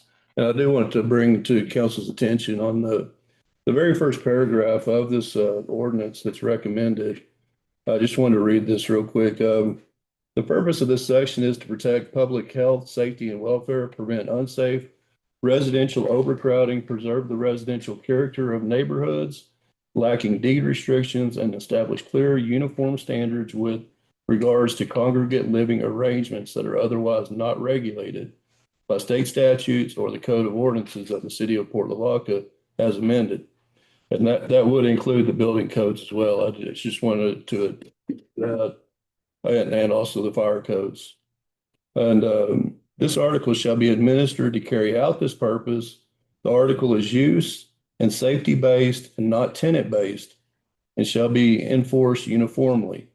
Nothing in this article shall be applied to living facilities contrary to the regulations established by federal law or state laws. So I wanted to bring that up, that this ordinance is to address issues that are not addressed in our building codes. That's the reason and intent of this ordinance. Do you have any questions regarding? There were no recommended changes from the first reading.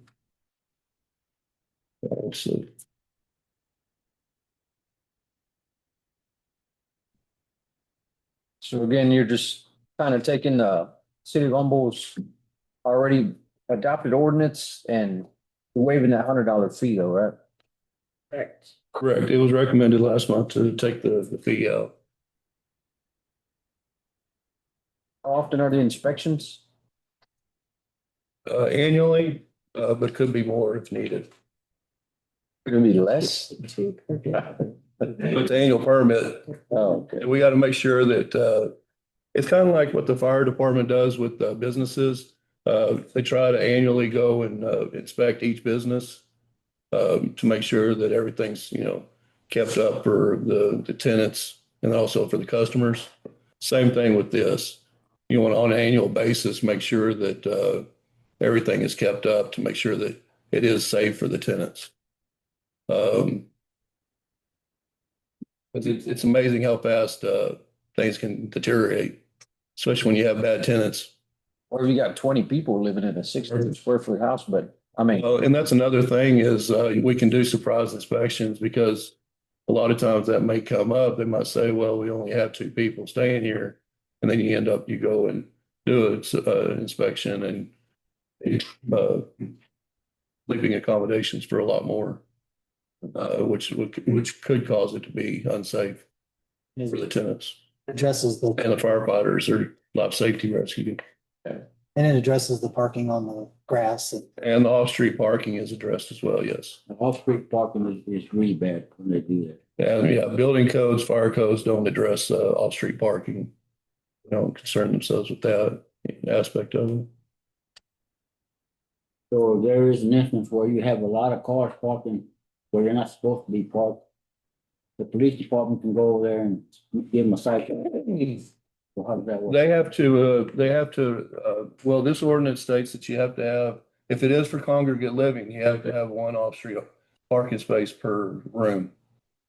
But not on the grass or sidewalk? No, and it has to be an impervious surface.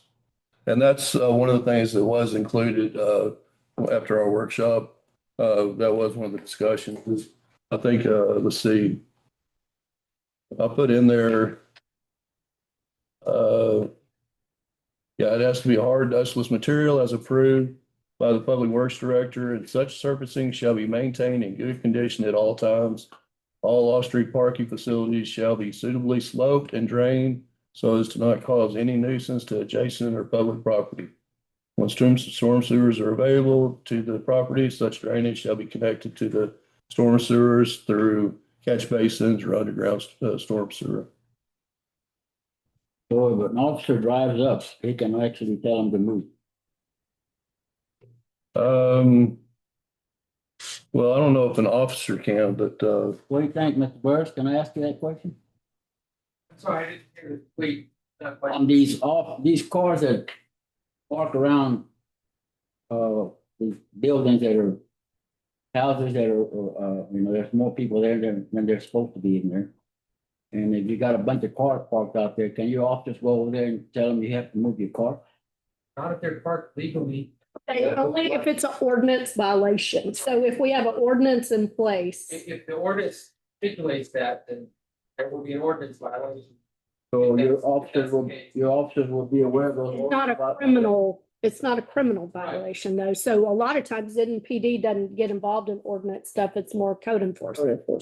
Well, in saying that, in other words, they're not gonna go over there and tell you, hey, you have. It's not a priority, I know, but I don't. We'd go over there and issue citations. Well, you're not gonna do that at 1 o'clock in the morning when they're parked out there, because I'm saying, because that happened to me. And the police officers went over there and the first thing that comes out of their mouth, we can't do nothing about it. Yeah. And I don't want to hear that, but I want something done about that. It's not criminally wrong, and PD doesn't generally get involved in ordinance violations, which is a code enforcement issue. So how do you take care of it? We issue the citations. Or you have to actually see them?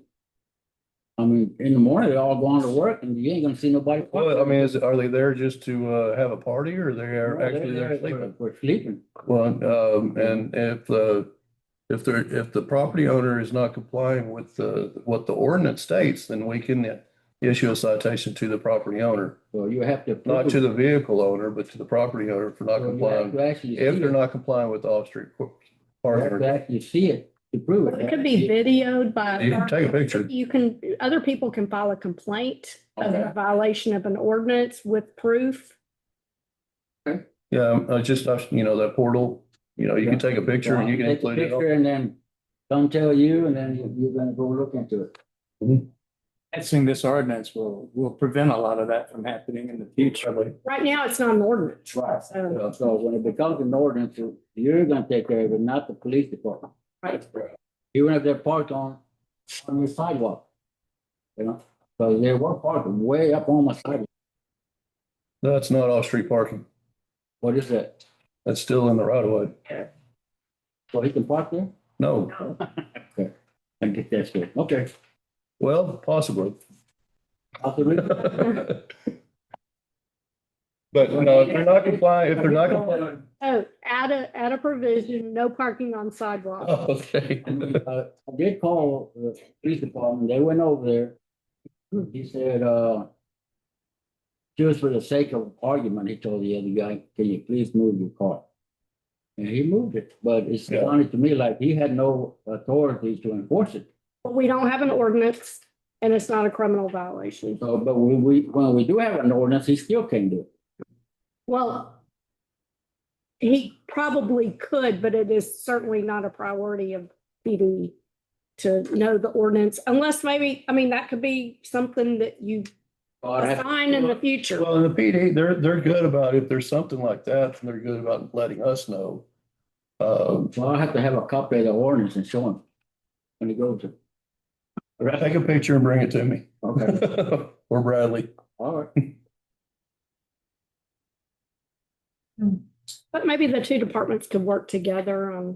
Maybe the police department finds out about it, tells code, Okay. Working together. Well, Dirk, I mean, I do agree with the spirit of the ordinance.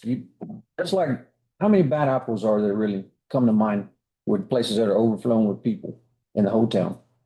So like 6, a dozen? More than that. Overflowing with people? Mm-hmm.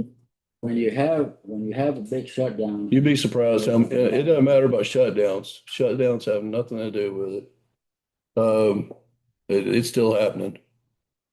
Shutdowns have a lot to do with it. Well, I mean, no, it makes it worse. Yeah, It makes it worse. it makes it worse, but we still have a major concern about it. Yeah. Well, that being said, there's still people that are doing it according to these rules already. You just don't want their stuff to get tore up or be a nuisance to their neighbors, that kind of thing. So my only hesitation here is getting you, the government, to come look at my house every year. It's like, I don't feel like that's necessary. Maybe there's a time that frequency you could suggest. I mean, I don't want to pay you every year to come look at my stuff. Well, I'll tell you that right now that we're going to be doing annual inspections on rental property, period. So if you're renting a property, is there an ordinance for that? It's one of our policies. Because that's one of the things that Bradley's working on, doing the inspections on all rental properties to make sure that they're safe for the tenants and making sure that the landlords are keeping up with the minimum standards for housing. Yeah, well, I mean, so regardless, we're going to be coming to your house on the road. So you're doing what you're already doing. Yeah, the grass is mowed and the roof ain't falling in, stuff like that. Right. Which is fair. I mean, But for rental properties, you're gonna go in and inspect fire detectors, alarm, smoke alarms and more than just looking from the outside. Yeah, and because no, you're not gonna do that. I can't see you doing that. You're gonna go into every rental property in this town and look inside them for the smoke alarms and stuff. Already have to. It's a rental property. You have to get your water turned on. Yeah, we already require that. Before you get your water switched over or turned on, we go over there and make sure that it's safe before you do that, before we turn it on. On rental property. On rental property. Gotcha, yeah. Now, your own house, we're not going to do that, but rental properties we do. Because I've seen too many of them where I just happen to see some things that are very unsafe and can't, and so we're knocking out some of those rental properties that are not being maintained. The renters themselves do it. Because we may put up all the smoke detectors and fire extinguishers, and then they come and take them down because they don't want them seen. They don't like the beeping. They don't want to change out easy batteries. How are you going to address that? Is it going to be? They have to be fixed before it's approved, period. Because that even happens, I go with the fire department as well whenever they do for the apartments. Yeah. And the tenants in the apartments do the same thing. They'll disconnect the fires. I can't even tell, most of the time smoke detectors are, the batteries are taken out of. Yeah. But it has to be working before it's approved, period. Ones are hardwired. They're hardwired. Yeah, we were required to hardwire ours. Yeah, any new work, it's hardwired and battery backup. But back in the 40s and 60s and 70s, they didn't do all that, just battery operated. It was just in the last 20 years, they started hardwiring them. If you cook like me, you unplug them. That's what we're saying, but then Justin's gonna get. No, Ticketed. Justin's not gonna get a ticket. No. Tomorrow. It's not giving a ticket. It's just need to get this fixed. We'll be back in a week or 2 weeks, whatever the problem is. Yeah. Just to make sure that it's been taken care of. I just don't like the shotgun approach for however many bad actors there are, bad apples. So. I understand that, but one of the things also to consider is whenever when you're doing that many people in one house, technically it's not even residential anymore. So it's kind of similar thought of like an apartment complex, like I was saying. We're just going in to make sure it's safe for the tenants, and then also it's safe. And I was talking to somebody earlier today about the same issue. And it's not only safety of the tenants, but it's also the safety of the firefighters. Because if they get called out at a place thinking it's just a single family home, and when they get there, it's actually 6 or 8 people that live in there, at least they have a heads up beforehand. And this kind of helps them know, hey, there's going to be 3 tenants staying there, 4 tenants staying there, things like that before they address it if there is an emergency or something. So This is like the boarding houses type issue, right? Mhm.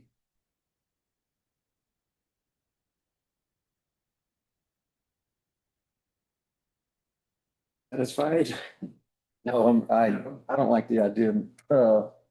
People come looking at my property. I feel like I'm doing right according to these listed issues here, but I don't want anybody looking at my stuff. And I bet there's a lot of people in town that feel the same way.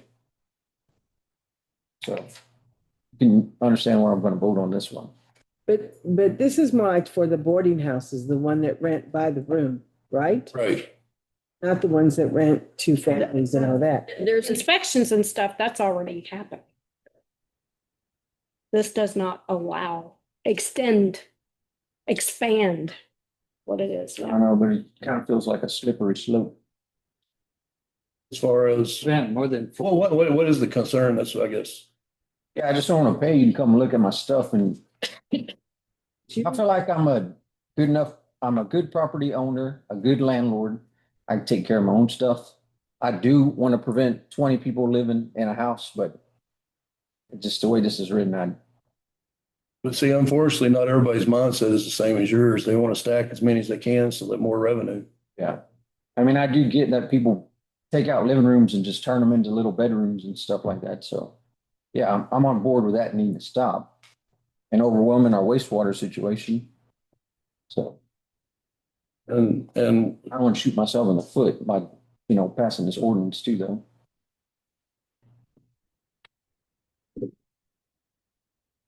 I guess I'll make a motion to maybe bring it back to the table another day after we talk about it. Want to reduce some of the language in it, or what's? Do you want to talk? Change the. Yeah, I don't like the re-inspections. Basically that I don't want you come looking at my smoke detectors every year for just a residential house. It's not an apartment. That's too much government. But this is what they're considering, like turning into the living room that's what this is, right? That's Yeah, what this is, not your renting house that you're renting to Anne Marie over there and her 3 dogs and 2 daughters and, Right. there's a big difference. There is a definition of a congregate living facility. This only applies to the congregate living facility. Renting out 3 or more rooms to unrelated individuals. This is when this applies. So if you have 2 or 3 people that are staying in a house that are not related, yeah, it does not apply to this. This is congregate living. So if you have 2 people, say 2 people living in a house that are not related, that's not congregate living. When zoning comes in and we classify residential areas residential, will these even be allowed? It depends on how it's done. Well, see, in the building code, and the fire code, it does not change residential. It's R3, and so, and it applies to single family, two family, and actually any, up to and no more than 10 occupants. So if it's 9 people staying in a dwelling, it's still considered that in that same group. And so that's why I'm saying that's why I wanted to point out that first paragraph is that we really don't have any teeth to control if it's overcrowding, if it's overcrowded. That's the only reason for this ordinance, really. And so it depends on how it's worded in the zoning ordinance, or how it's defined, I guess, is what I should say. Justin, if we table it, when you look at it and suggest other wording, or, Yeah, for sure. okay, Yeah, I have some skin in this one, so. I'll second Justin's motion. Okay. And like I said, I do agree with the spirit of this ordinance, but His motion. let's just talk through it a little bit and bring it back next month. Bring it back. That's it. Do I need to workshop it again, or? I think so. Next meeting.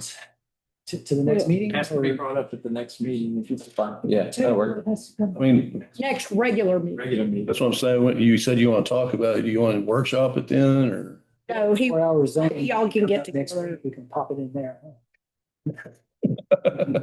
Well, It's kind of, I don't know if we'll be addressing that detailed. I think we're gonna be focusing on, I'm sorry. to the next meeting. Yeah. So workshop it or no workshop? No workshop.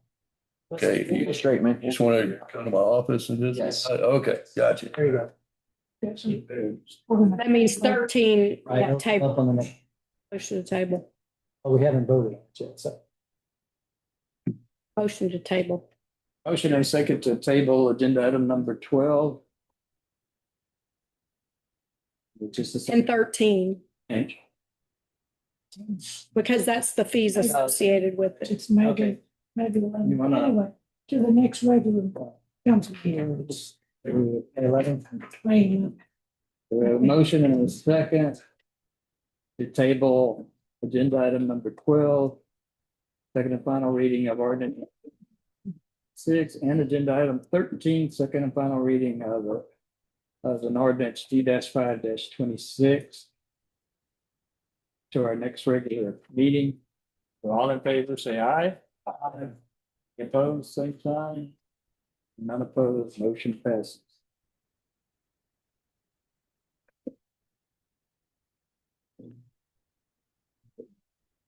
All right, we'll move to agenda item number 14. Consider first reading of an ordinance D-6-26 of the city of Port Lavaca, amending the code of ordinances codified and described in the city of Port Lavaca's code of ordinances as part 2, chapter 12, buildings and building regulations, article 4, substandard building, section 12-291 through 12-297, providing for purpose of ordinance, providing for severability, providing for repealing clause, providing for an effective date. Eric? Mayor, council, as you're aware, the Building and Standards Commission holds public hearing on a regular basis to address substandard properties throughout town.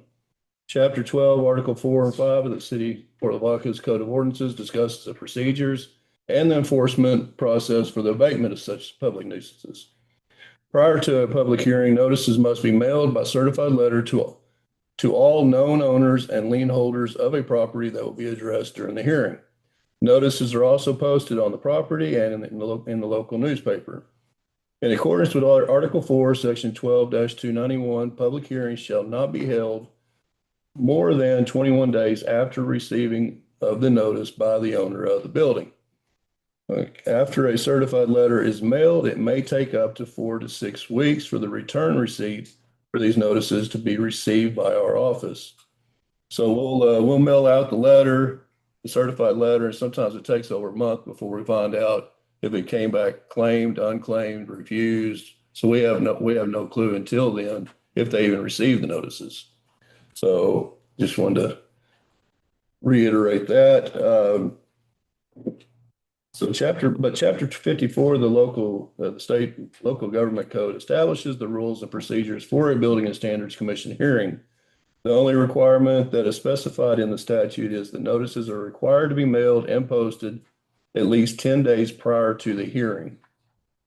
Chapter 12, Article 5 of the section 12-323 of the Code of Ordinances provides the time and method of giving notice prior to the hearings and after final determination of the commission as provided by statute. Therefore, it is staff's recommendation to omit Article 4, Sections 12-291 through 293, and follow the guidelines provided in Article 5, 323, Hearing Authority and Procedure. In an effort to receive the return receipts for the notices prior to the hearing, it is staff's recommendation to amend the ordinance as shown in the attachment.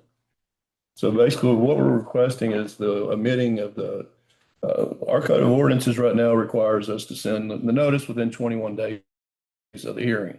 So most of the time we don't receive the receipts until after the hearing has already happened. So we can't tell the commission that they received the notice, they refused it or, whatever. So statutes do not have that requirement. And I'm not sure where that 21 day came from, but this was part of an ordinance that was adopted back in 1991. The statute does say that we have to do it 10 days prior to the hearing. So it's what staff is wanting to do is actually send the notices out maybe a month and a half in advance. So that way we'll get the return receipts in time for the commission hearing so we can let the commission know they refused the letter, they signed off on the letter, they received it, or it came back unclaimed or undeliverable. Right now we don't know. So until after the hearing. So that's the purpose. That's the whole purpose of this request is just take the 21 day requirement out. And then there was also some redundancy in the ordinance in Article 4 that is also in Article 5 as far as the hearing procedures and notices. So that's why we were also requesting to amend it as shown in the attachment. I did recommend leaving the abatement section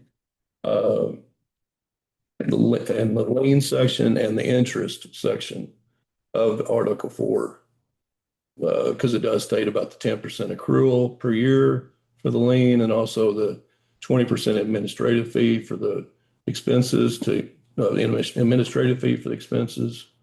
And then also the abatement part discusses the city's authority to abate the nuisances. So this is after all, they've been given the opportunity to work on improving the home or whatever it is, the building, right? They've been given the 90 days or whatever has been decided to try to fix things. And then this is the point where it didn't get fixed. And now we're having the hearing. well, this is just the initial notice. Initial notice. The initial notice. So, we'll send out a letter to you and in 6 months asking you, hey, your property's substandard. What are you going to do with it? We don't get a response for like 6-8 months, whatever. So we go ahead and take it to building and standards. When we send the notice for the building and standards hearing, right now we have to send it within 21 days of the hearing. And I was requesting that we get rid of that requirement. You want to send it a month and a half ahead of the hearings? More in advance, so that way we get the return receipts. Because the post office, even with junk vehicles, you'll put a 5-day return request, and they don't do the 5-day. They'll go ahead and give the person 3 or 4 notices before they return it back to us. So it may, so they'll give so you'll receive the notice. Hey, we got something in the mail at the post office for you to sign for. And they'll wait a week and you don't get a response, then they'll give you another second notice. And then they'll wait a week or so and then come and bring you a final notice. And then another week and then nothing happens. So then it'll come back to us unclaimed. So that's why sometimes it takes a month before we get it back. I'll tell you as attorneys, as a practical matter, we always send it certified and regular mail. But we do too. If the comes back, we know they got the other one because it didn't come back. Yeah. Yeah, we always send it certified and regular mail just for that reason. Mm-hmm. Okay, you said that was the only change? That was the purpose of this request, was just to remove that 21 day. And then just do some redundancy in the ordinance. So I'll make a motion to approve the first reading of ordinance G-6-26. I have a question though. So 12-292 has been deleted. That's where you give a reasonable time, but no event less than 60 days. But that whole paragraph is being removed? Yes, because it's establishing the procedures with the commission already with the, was Article 5 and the state statutes.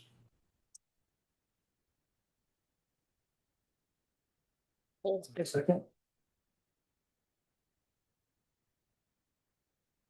I don't know, back me up here. We're just extending the timeline here. Well, you're doing that on the one before. Now we have a motion and a second.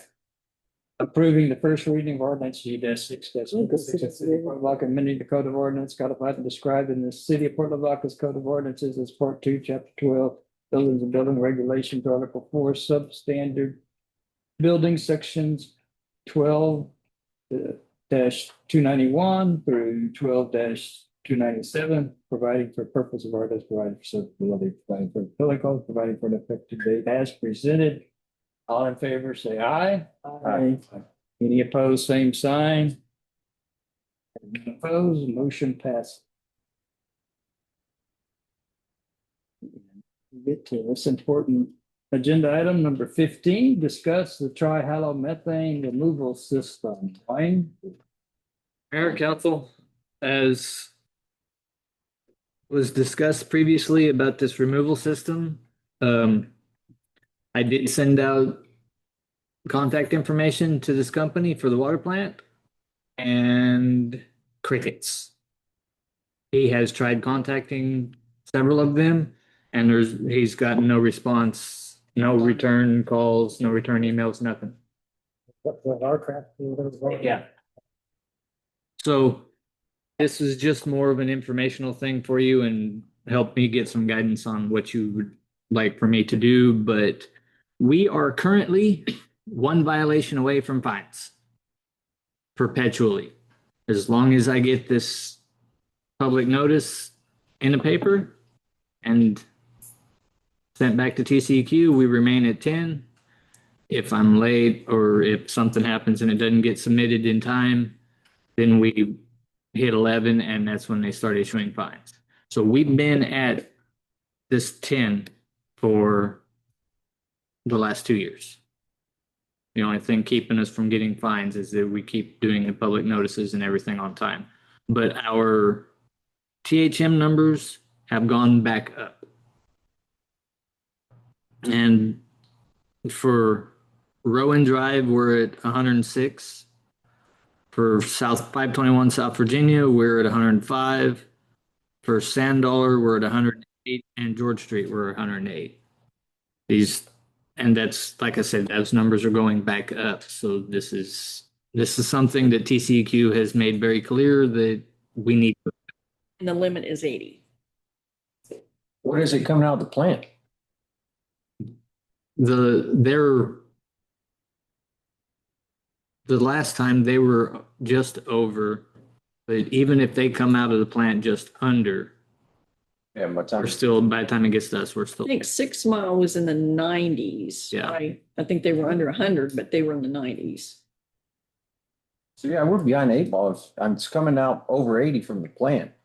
Like this TCQ doesn't give us any kind of leniency because that's our source. Because but it's still, we're still responsible for the water we sell our customers. Their state law doesn't differentiate that it comes from the water plant sells it to us. We resell it to our customers. So we are responsible for providing them with water that meets TCQ regulations and requirements. What about the water coming from Undine? Is that part of the problem? Again, yes, it is. But once it hits our system and we put it for sale to our customers, we're responsible for it. Undine no longer is once it comes into our entry point, which is the meter at their plant. The removal system, there's nothing in our package on it, but you've talked about it before. Is this gonna be at the, the Village Tower? It'll be at George Street. Be at George Street? Yeah. Are we still gonna have issues at Village Tower then? No, because it'll weed cycle off of George Street now. I've got my distribution system cycling off of George Street rather than Village. Just FYI, I called Doug this morning. James, they are very Chinese. Would you like to see my geek? They are very Chinese. Andy, he said he was interested in them coming out and looking at his facility there. So, I mean, on the communication side, I mean, sometimes a phone call is better than an email, but I'm not judging. We sent them. We've calling. We have sent them both email and phone numbers. They're in the middle of a testing phase, and so they have to do. You understand all that, so. And Carrie did call me this afternoon, so I could talk to her. Yeah. So. And just for further information, I have been invited to a startup in Timpson from this company on an actual water plant. That is their setup is 4 times the size of what we've been quoted. So it's going to treat the entire everything coming out of the water plant going to the city. And I don't know whether I'm going to have time to be able to go up there and view the startup or not, but I'm going to attempt to. What are we being asked to look at tonight? I'm asking for guidance. Well, don't be late on that notice. Already sent. Yeah. Very sent. It'll be Standing order. it'll be in the paper Even if, next week. even And if it goes down, it's gonna be in the paper. And N9, I mean, our frustration has been, that they did do a study. Actually, they completed it, I believe, last June, and they had emailed it. I had initially missed it, but Hey, excuse me. I ended up reading it in detail. I think it wasn't until September, October. And then at that time, requested, hey, this Hey, is sorry to interrupt. what are you doing with it? Because it had a whole You're lot of good, recommendations. Johnny. What are you doing? Are you I need implementing you any to of hit- this? The or you civic not? clerk needs you to admit And we Jihani, never, please. today was the first time they said, oh, yeah, we're implementing that. But from what I understood, it sounded like they implemented it, but it didn't work. And so they trying other things, but they hadn't communicated that. And I just told Carrie, I need something, some communication. They promised to get me something by Friday that I can share with you all in my weekly report. Well, I mean, so they're putting baffles in the steel tank, they're doing injection point changes. Can I recommend that we just go visit them at their site and have a sit-down discussion with them just to? Excuse me, the civic clerk wants you to unmute Johnny Smith. I'm sorry to interrupt, but please, this is unnecessary. They're gonna get to a point where we're gonna be close enough that maybe we don't need to install this. So, I mean, Yes, Johnny I think we Smith all get needs to together get- and just have one discussion as opposed to all these emails passing back and forth. That would be my recommendation. If you want to go, I'll go with you. We'll go check it out. Okay. So you asked for guidance, so. yeah, and that's fine if that's the direction we want to go. Maybe they have to. I understand. I'm in a position, I have to formulate my responses in my OEL reports that I also have to do with these to what we are doing to address this. Because if I don't put some kind of a statement in there, then that puts that red flag on us even bigger. Oh, you need to do that. We appreciate you doing that, but I just. What, you're going to put it in your report that you're going to look at this new technology, that startup plant? Well, that's already been, I put that in there that I'm going to attempt to view that and that we've entertained the notion of this system, but I'll put in there that we're going to meet with our water purveyor and see if we can come up with ideas to improve this or make something happen a little quicker than it actually is. Because according to the last message that they just sent Jody and I is that TCEQ is their big holdup right now. And just to be clear, because to the water plant. Okay. yeah, but to be clear, I want everybody to understand the way TCQ works. I mean, once we get into compliance with our quarterly testing, we will not be in compliance for yet another year or two. Because of that. Because of the river. Vocational running annual. Yeah, because they'll be in all the high ones before. It's gonna take us a good year or two to get out from under this. Well, I mean, when's the next quarterly sample due? Just, But they just come out and collect the sample. so it'll be, Summer it always goes up, right? Right. It's gonna be worse. Yeah, we're not gonna get any better than where we are right now. Without extra treatment. Schedule something. Okay. yeah, I mean, this was the first they had mentioned inviting us to go meet. Now, they wanted us to meet in Houston, but if we can go, I don't know, we gotta get with them and how they, sometimes dealing with H2O is different than dealing with them. Yeah.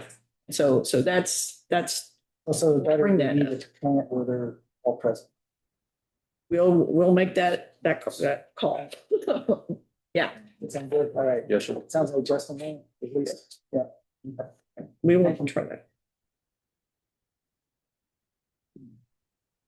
Kind of action. Yeah. So that's the discussion. That's all I needed was guidance and direction on where you guys wanted me to go. Need to bring this to a close for sure, so. All right, we'll move into agenda item number 16. Consider the recommendation of the planning board for expansion of a child care facility located at 329 West Main Street. The legal description is lot 6, part 248 of block 44 of the Georgetown Edition, property ID 51910. Derek? Mayor, council, the applicant is currently operating a child care facility at 411 West Main Street. The property at 329 West Main Street is currently being used as residential. The request is for the change of use to commercial to allow the operation of a child care facility at that location at 329. As shown on the conceptual plan, the applicant is proposing the placement of a modular building and playground in the rear yard. The improvement will be to provide additional classroom and playground space for the applicant. According to the tax roll, the property is currently owned by Samuel R. Chamberlain III. Right now, I don't think she's here. That's covered this long. She's planning on leaving the house there and just building putting a modular building in the back and then also having the playground equipment. She is not planning on having the kids walking back and forth across the street. They're going to be dropped off at that location and stay on that site. There's not going to be any back and forth, what she had mentioned during the meeting. And if it is approved by council, then she will be looking at, I believe, purchasing the property and then start doing the improvements. And then, of course, she'll fence in that area as well. Staff is recommending approval. The request does comply with our future land use plan. The planning board recommended approval. All board members present voted to approve the request. There were no objections from surrounding neighbors. Attached is the application and conceptual plan for y'all to look at. Kind of a little drawing of what she's got planned. Everyone needs some kind of crosswalk to go across that street there. They're not planning on crossing the street. That's what I mentioned, is they're going to be dropped off at that location and there's not going to be any back and forth. That was one of the first things I asked her during the meeting. Fence there to where they don't come in contact with that house. Right. Well, they're going to be,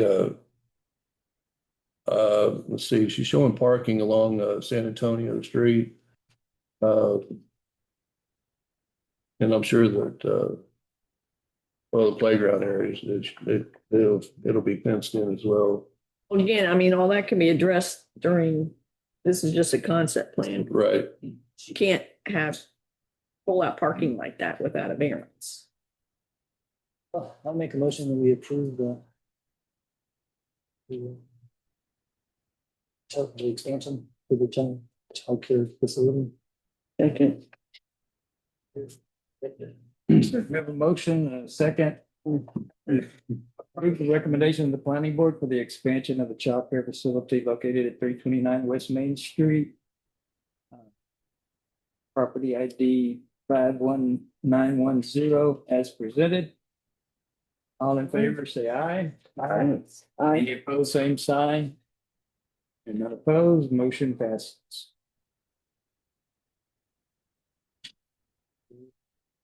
Closed session. For the, I don't think we have anything for city attorney. Unless you wanted to report on the letter.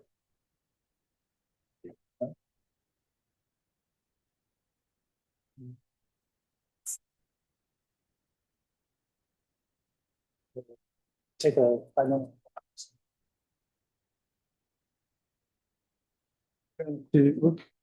Council is going to retire into closed session for, to discuss personnel matters in accordance with Title 5, Section 551. 074, the Texas government to discuss appointment, employment, evaluation, duty, responsibility, reassignment, discipline, dismissal, officer, employee, or to hear complaint or charge against an employee or officer specifically, police. Before we go into closed session, we would take a. Five. It's getting late. 5 what? Minutes. It's our. 5 minute break. It's gonna take 10 minutes.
Yeah, just keep what we have. See you later. Maybe that does bring the criminal. If we didn't have a moving, we wouldn't be promoting. I wouldn't be thinking about it probably at all. The movies now. So, I guess it's. I'm trying to see where I'm coming from, I guess. We all have that issue. Go home, Jay. Hmm? Can I go home? I don't know, my dogs are. America, man, you can do whatever you want. You'll have to walk your dog? We country so far it is. Most of You them. don't have to walk your dog too, do you? Yeah, I do. Yeah. They don't like to meet. We almost meet over there. Yeah, I try to avoid when I see you going over, I go back the other way. But they got these dogs pretty well controlled. That thing works good, that do. I keep it out. That's just backup. They usually mind me that voice, man. But I don't trust them completely, so I have that zapper if I need it. You never got bit by any dog walking yours? No. I don't let them come near. Unless it's a female, then. So we are having the phone call with. Well, we're trying to do it here on here. So, okay. One of them run, some guy had a puppy and he let it down to run around. My dog took off after. And I wouldn't respond to my commands. And so I hit it on that zap. I tumbled on the ground and came running back, sat beside me. But I couldn't get him to respond to verbal commands. What do you got that set? What do you got it set on? We don't want to. From the feeling, it's got to be around 50% on these. It depends on which one you have. They're all different. You gotta test them. They're pretty, like, a dog was barking, so we put one on him. And he learned pretty quick, but we left it on and I started the lawnmower. And then he was dying. I couldn't figure out what was wrong. And that thing was lighting him up for like. In the lawnmower? Yeah, just the vibration of the lawnmower was setting it off. And he was. Collar, Yeah, bark collar. I felt bad for that dog. It was like maybe 10 seconds, 15 seconds, but I'm sure it's forever for him. What kind of collar was that? Bark collars. I have a beep signal now. But just the vibration. Usually I have to shock them once, and after that, the beep is the warning, and they'll stop what they're doing. Usually they'll come back and sit beside you when you beep them. It takes long to train them. You hear me? You can hear us. Yes. They don't want to spend money on him. Look at people don't come in and ask them to come. When you want them to be here at the meeting, nobody shows up. God, No, it's here, it's on staff. I can feel that. Okay, so let me see. Here.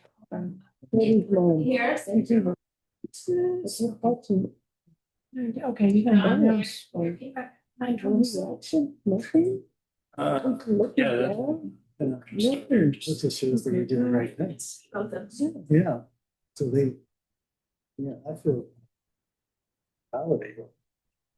Well, the door's shut. We get not that one right there. Waiting for, we can show you. We got police association people.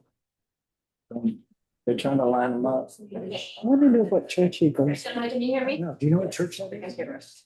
Okay. Church does he go to? The whole church is here. Hear you, John? Do you know what church Weston? I can hear you. Okay.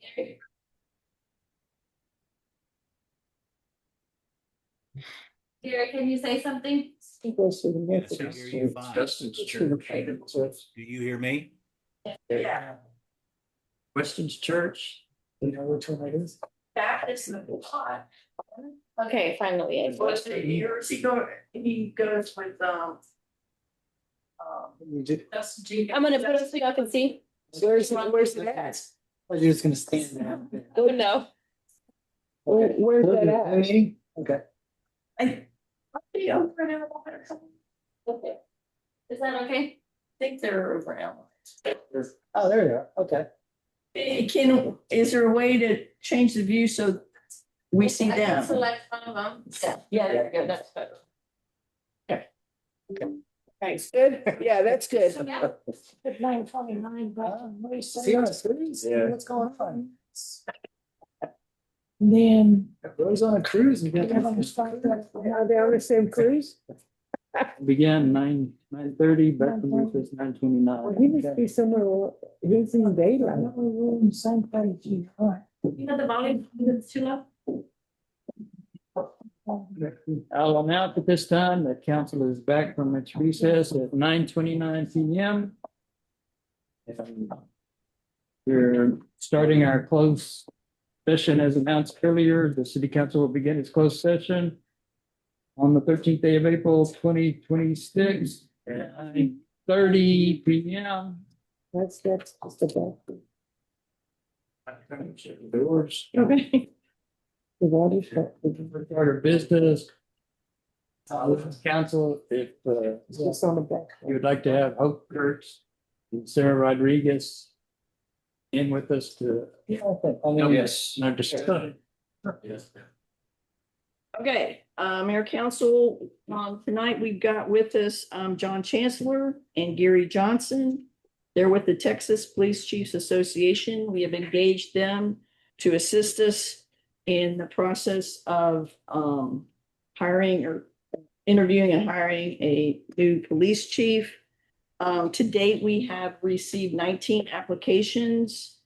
I did send out, information that I had gotten from John and Gary last week, sent that out to council as far as the process, what we're envisioning is going to happen.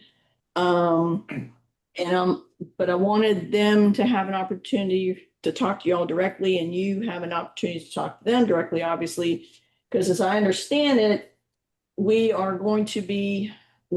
taking applications through April 30th.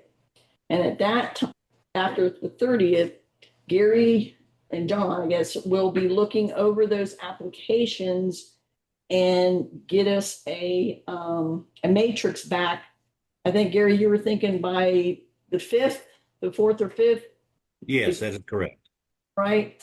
And they're going to basically weed out those that do not, are not qualified based upon our job description. And they're doing telephone interviews with all the applicants. And so they'll be able to, based upon the input they get tonight, kind of help weed this down to a lower number. And then we can potentially, if council wants to be involved, we can have a special meeting like on the 5th, to where we can weed it down to the 5 or 6, that then we will have in-person interviews all day on the 12th of May. That's just kind of in summary, but I want to turn it over to Gary and John and let them kind of tell you themselves, a little bit about themselves in the process. If I've said anything wrong, correct me. And then council can have a chance to share with y'all what they're looking for to give you some guidance and as you're going over all these applications.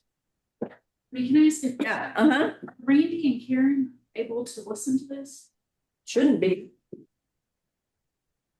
They're sound like in the waiting room. Is it? Yeah. We are in, We had a lady coughing. see, they're in the waiting room too. We're gonna be hacked here in a minute and some weird noises will come out of it. Okay. Suspicions. Just like, can you see us? Huh? Can they see us? I guess they can. This camera over here. Yeah, I mean, they see this. So only the three of us are joined in this on Zoom. There we go. Good job, Danny.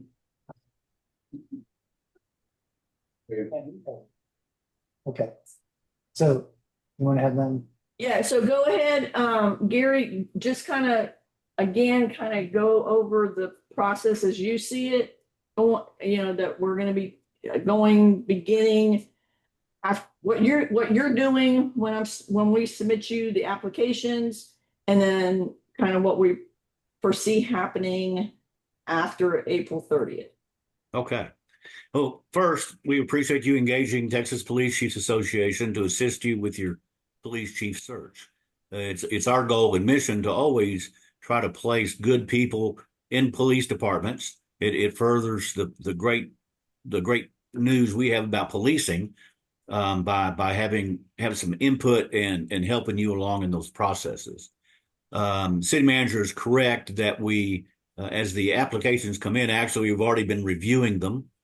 And we will start probably tomorrow after we've finished here tonight, starting to interview on the telephone some of those applicants. The applicants that totally doesn't meet any of your qualifications or all that, we generally don't even call them. That's kind of the basis of what you have there. You've set the qualifications forward, and we'll move around those a little bit. If somebody doesn't have a little bit of this but has a lot more of that, then we'll call and talk to them.